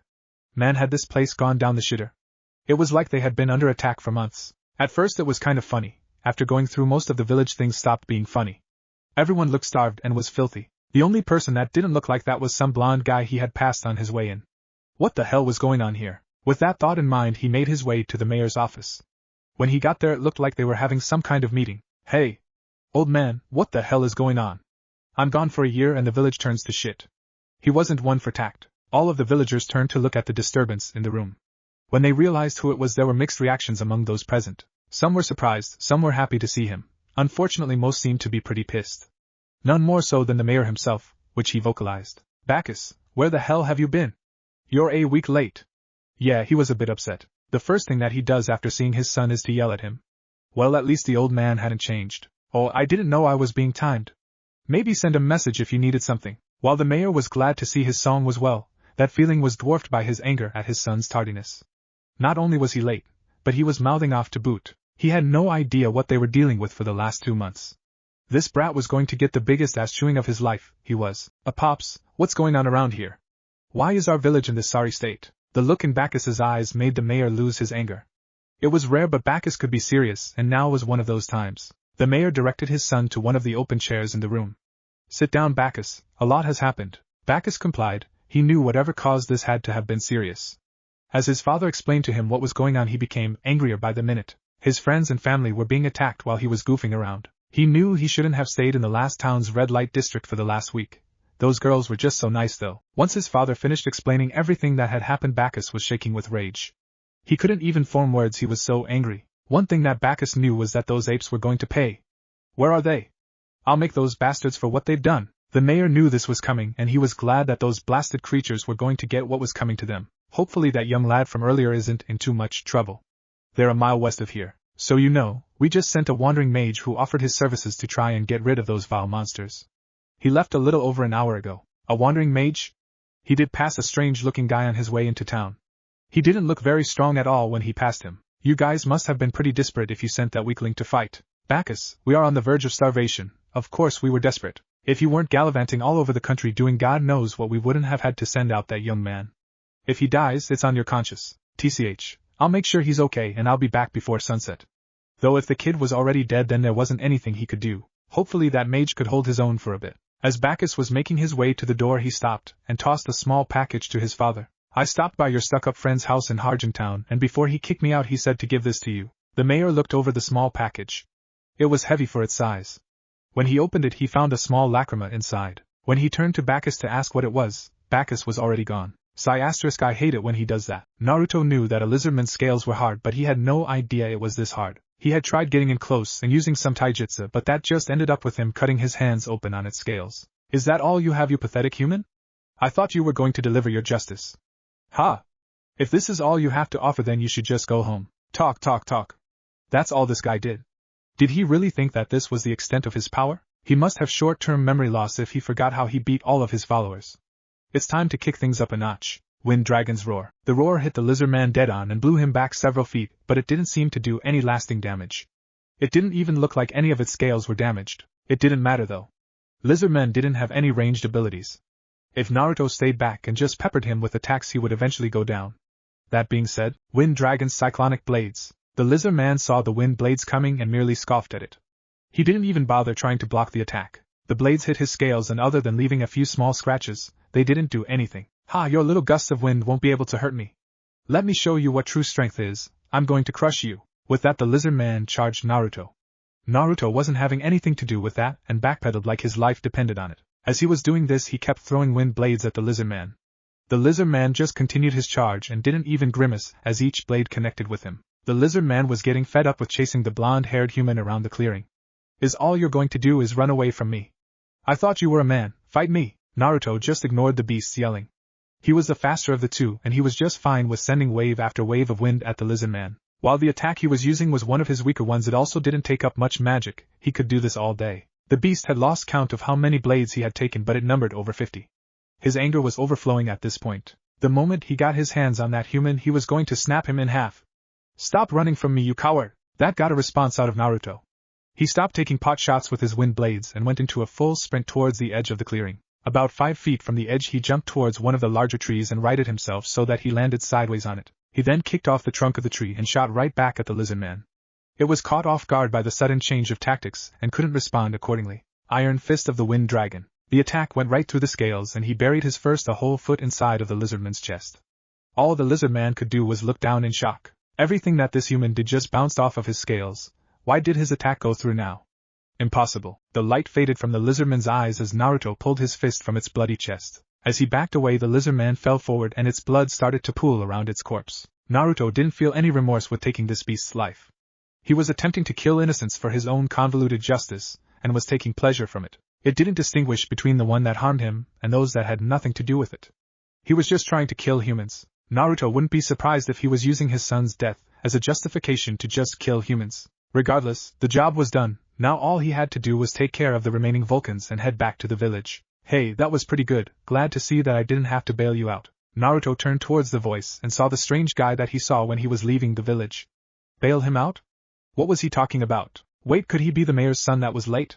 Thanks, and who might you be? The name's Bacchus. My pop said that he sent some mage out here to deal with this mess. Glad you're competent.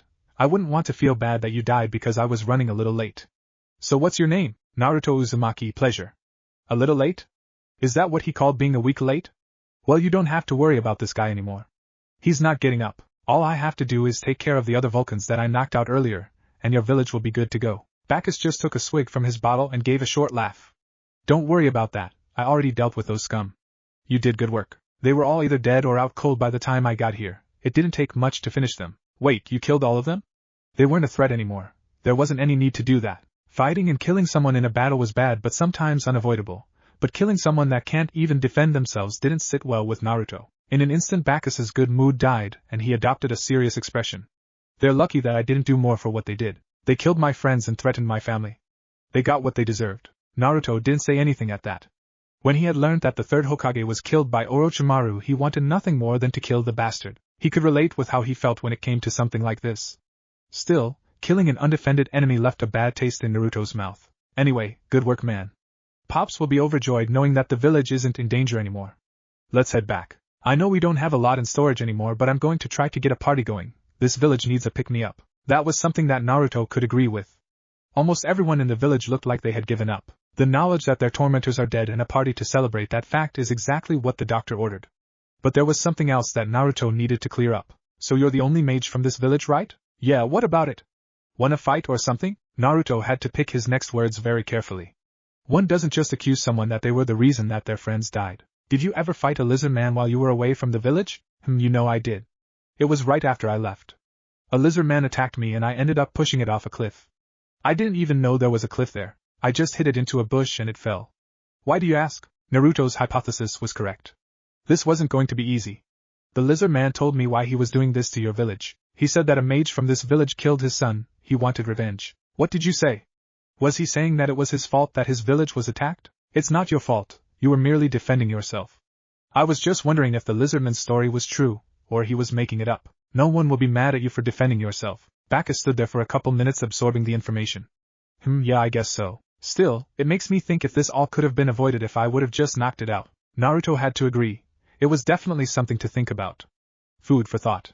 Let's head back. I'm sure your dad will want to know about this. Our pops were back. The mayor looked up and saw both his son and the young man that they had sent out a little earlier.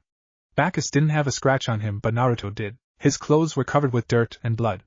The teen himself looked relatively unharmed other than the blood that was dripping from his hands. The mayor wasn't sure if it was the boy's blood or the Vulcan's. So? Is it done? Did you eliminate those vile creatures? You could say that the mayor was a little excited to see that they both came back and had minimal injuries. Naruto gave the mayor his trademark grin. Yeah, I beat them all. I told you I would. I never go back on my word. Bacchus laughed at Naruto's statement. Beat them? More like he destroyed them. When I got there all of the Vulcans were already out of it. He was dealing with a lizard man and I didn't feel like taking his fight. I've never seen someone punch through a lizardman's scales like that. You have some powerful magic. Well, I should be able to cut through a lizardman's scales. My magic is supposed to be able to kill dragons. Bacchus's good mood was pretty infectious. When they first started heading back to the village, Naruto didn't really feel like talking with the man. Bacchus didn't seem to mind though because he just kept talking. Eventually Naruto couldn't keep up his indifferent act. Bacchus wasn't really a bad guy. Naruto just saw him at a rather bad time. In all honesty, he's just a fun-loving guy that liked fighting. The mayor's jaw dropped at that proclamation. Bacchus simply laughed louder while taking another drink from his bottle. Ha, slaying dragons. That's a good one. That magic has been lost for years. The only way for you to know that kind of magic would be if you learned it from a dragon. Naruto just gave Bacchus a blank stare. Bacchus continued laughing until he noticed that Naruto was still giving him that blank look. Whoa, wait. Are you serious? You were taught by a dragon? Yep, Tatsumaki the Wind Dragon was my master. He taught me everything I know about magic and this world in general. I owe him a great deal, something I'll never be able to repay. Naruto was a little solemn talking about Tatsumaki. The mayor noticed but mistook its meaning. I had heard that all of the dragons disappeared in X777. I personally had never seen a dragon, but if your story is true then I take it that your dragon went into hiding sometime in that year? Naruto thought about correcting the man but stopped. Why would he tell someone that he had just met that he had killed his master? It's true, all of the dragons went into hiding on July 7th, X777.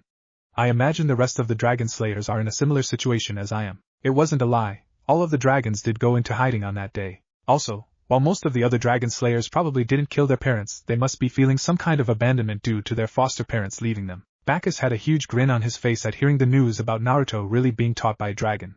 The prospect for that kind of fight really got him excited. Hey, you don't even look winded from your fight with those bastards from earlier. What do you say to a nice friendly spar? I want to test myself against someone that's good. You think I'm good just because I beat a couple Vulcans and a lizard man? Naruto wasn't against the spar. He just wasn't sure how strong Bacchus was. He didn't want to accidentally hurt the guy if he was actually a weakling. I'm not a fool. I had a good look at your fight with that lizard man. You beat that thing with minimal effort. You just kept chipping away at its scales with those weak wind blades. Eventually the scales on its chest were so worn down that you easily punched right through them. Some newbie wouldn't try to beat a lizard man with such a roundabout tactic. You have skill and the power to go with it. This guy was a hell of a lot more perceptive than Naruto gave him credit for. It wasn't necessarily a complex strategy, but still, Naruto had thought about trying his stronger techniques on the lizard man, but after he saw that his initial attack actually damaged the scales, he decided that he would just play it safe and prolong the fight. Was it kind of cheap to just take pot shots while running away? Perhaps, but he was a ninja, win at all costs, he wasn't a damn samurai. Well, I'm not against a good fight, why not? I'm curious to see what kind of magic you use. Now wait just a minute. I get how mages like to test their skills against each other, but you just got done fighting those monsters for us. Take at least a day to rest if you could. I know I'm not one to tell you what to do, but you should get some rest. You look like you haven't had a good night's sleep in a while. Rest tonight, fight tomorrow, and for you Bacchus, we need to have a long talk about your tardiness. Bacchus knew that tone well. Whenever his father had that tone, it was followed shortly by a tongue lashing. He so wasn't looking forward to that. Yeah, I guess that's fine. You okay with doing it tomorrow? Naruto just shrugged. Yeah, that's good with me. Maybe you could get that party going or something. This village really needs something to bring them out of this funk. Bacchus instantly brightened up. Right. Old man, we need to get a party going for tonight. Those Vulcans and that lizard man is gone and everyone has been depressed for too long. I say a party is in order to celebrate, and this guy will be the guest of honor. Naruto followed Bacchus's finger, and realized that he was pointing at him. That wasn't good. When he was younger he would have loved something like this, but now he didn't like the idea of being in the spotlight at all. Now hold on, I'm all for the party idea, but you guys don't need to go out of your way and make me a guest of honor. If you want to celebrate someone, then why not Bacchus's return? You could even give him the credit. He did kill at least half of them. Bacchus was confused by this. Couldn't he understand the amount of tail he could get if he played the hero card? What the hell are you going on about? Are you shy or something? Would have never guessed with the way you were talking with me on the way back. It's not that I'm shy. I've been living in a cave with a dragon for the last couple years. Today's the first day I've actually seen any humans for quite some time, so I would appreciate it if I could just kind of sit back and watch. The end came out more like a question than it did a statement. Even Naruto felt like it was pretty weak. Bacchus wasn't having any of it. Even more reason for you to be the star. Oh no, you're going to be in the middle of this thing. How's this? Go upstairs and take the last room on the right. That's my room. Rest up in there and I'll get you for the party. Tonight's going to be wild. Are you sure about this, Bacchus? Naruto was rather uncomfortable with his current situation. The party was in full swing. People were dancing, eating, drinking and just having a good time. And they should be. They'd been attacked for months and the nightmare is finally over. Once the village had found out that Naruto was the one that saved them, they took to him like a fish to water. He was smothered in thanks, good wishes and all kinds of rewards, small though they may be. Right now Bacchus was attempting to get Naruto to go hit on this girl that had been particularly grateful when the village found out about his actions. Naruto wasn't so sure it was a good idea. It wasn't that she wasn't attractive or anything. In all honesty, she was incredibly pretty, far more than Sakura was. She was average height with long, straight black hair that went halfway down her back. Her skin was a healthy creamy color. She had bright green eyes and an adorable smile. She had a rather curvaceous body with rather large assets. She was currently wearing a pink kimono with a flower pattern on it and regular sandals. The problem wasn't her looks at all. The problem was Naruto's own inexperience in the field.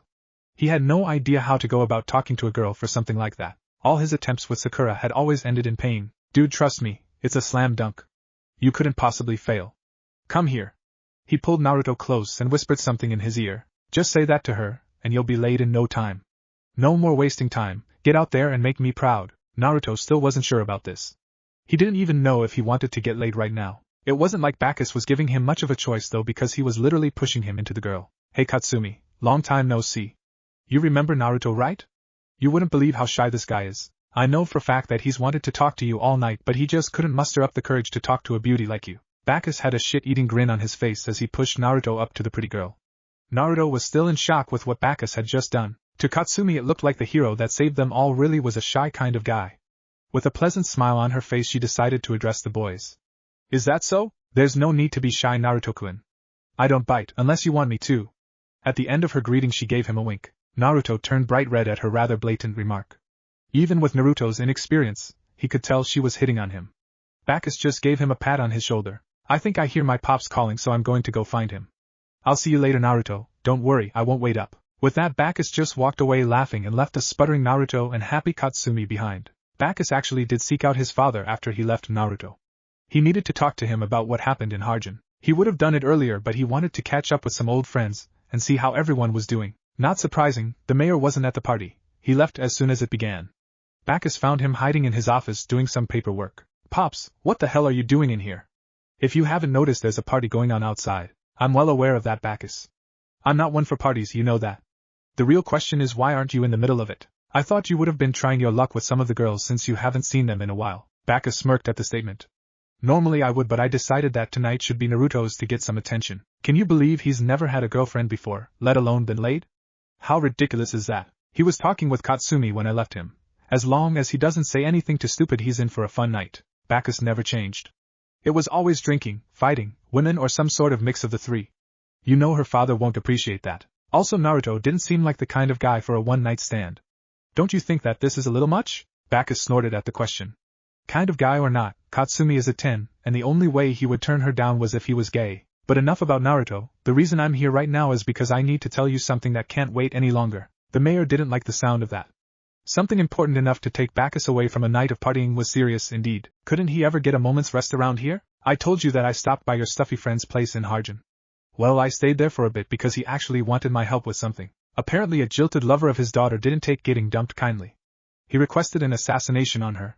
Crazy, right? Well, rumor is that a dark guild took the mission, so he's trying to hire any freelance soldiers and mages to protect her.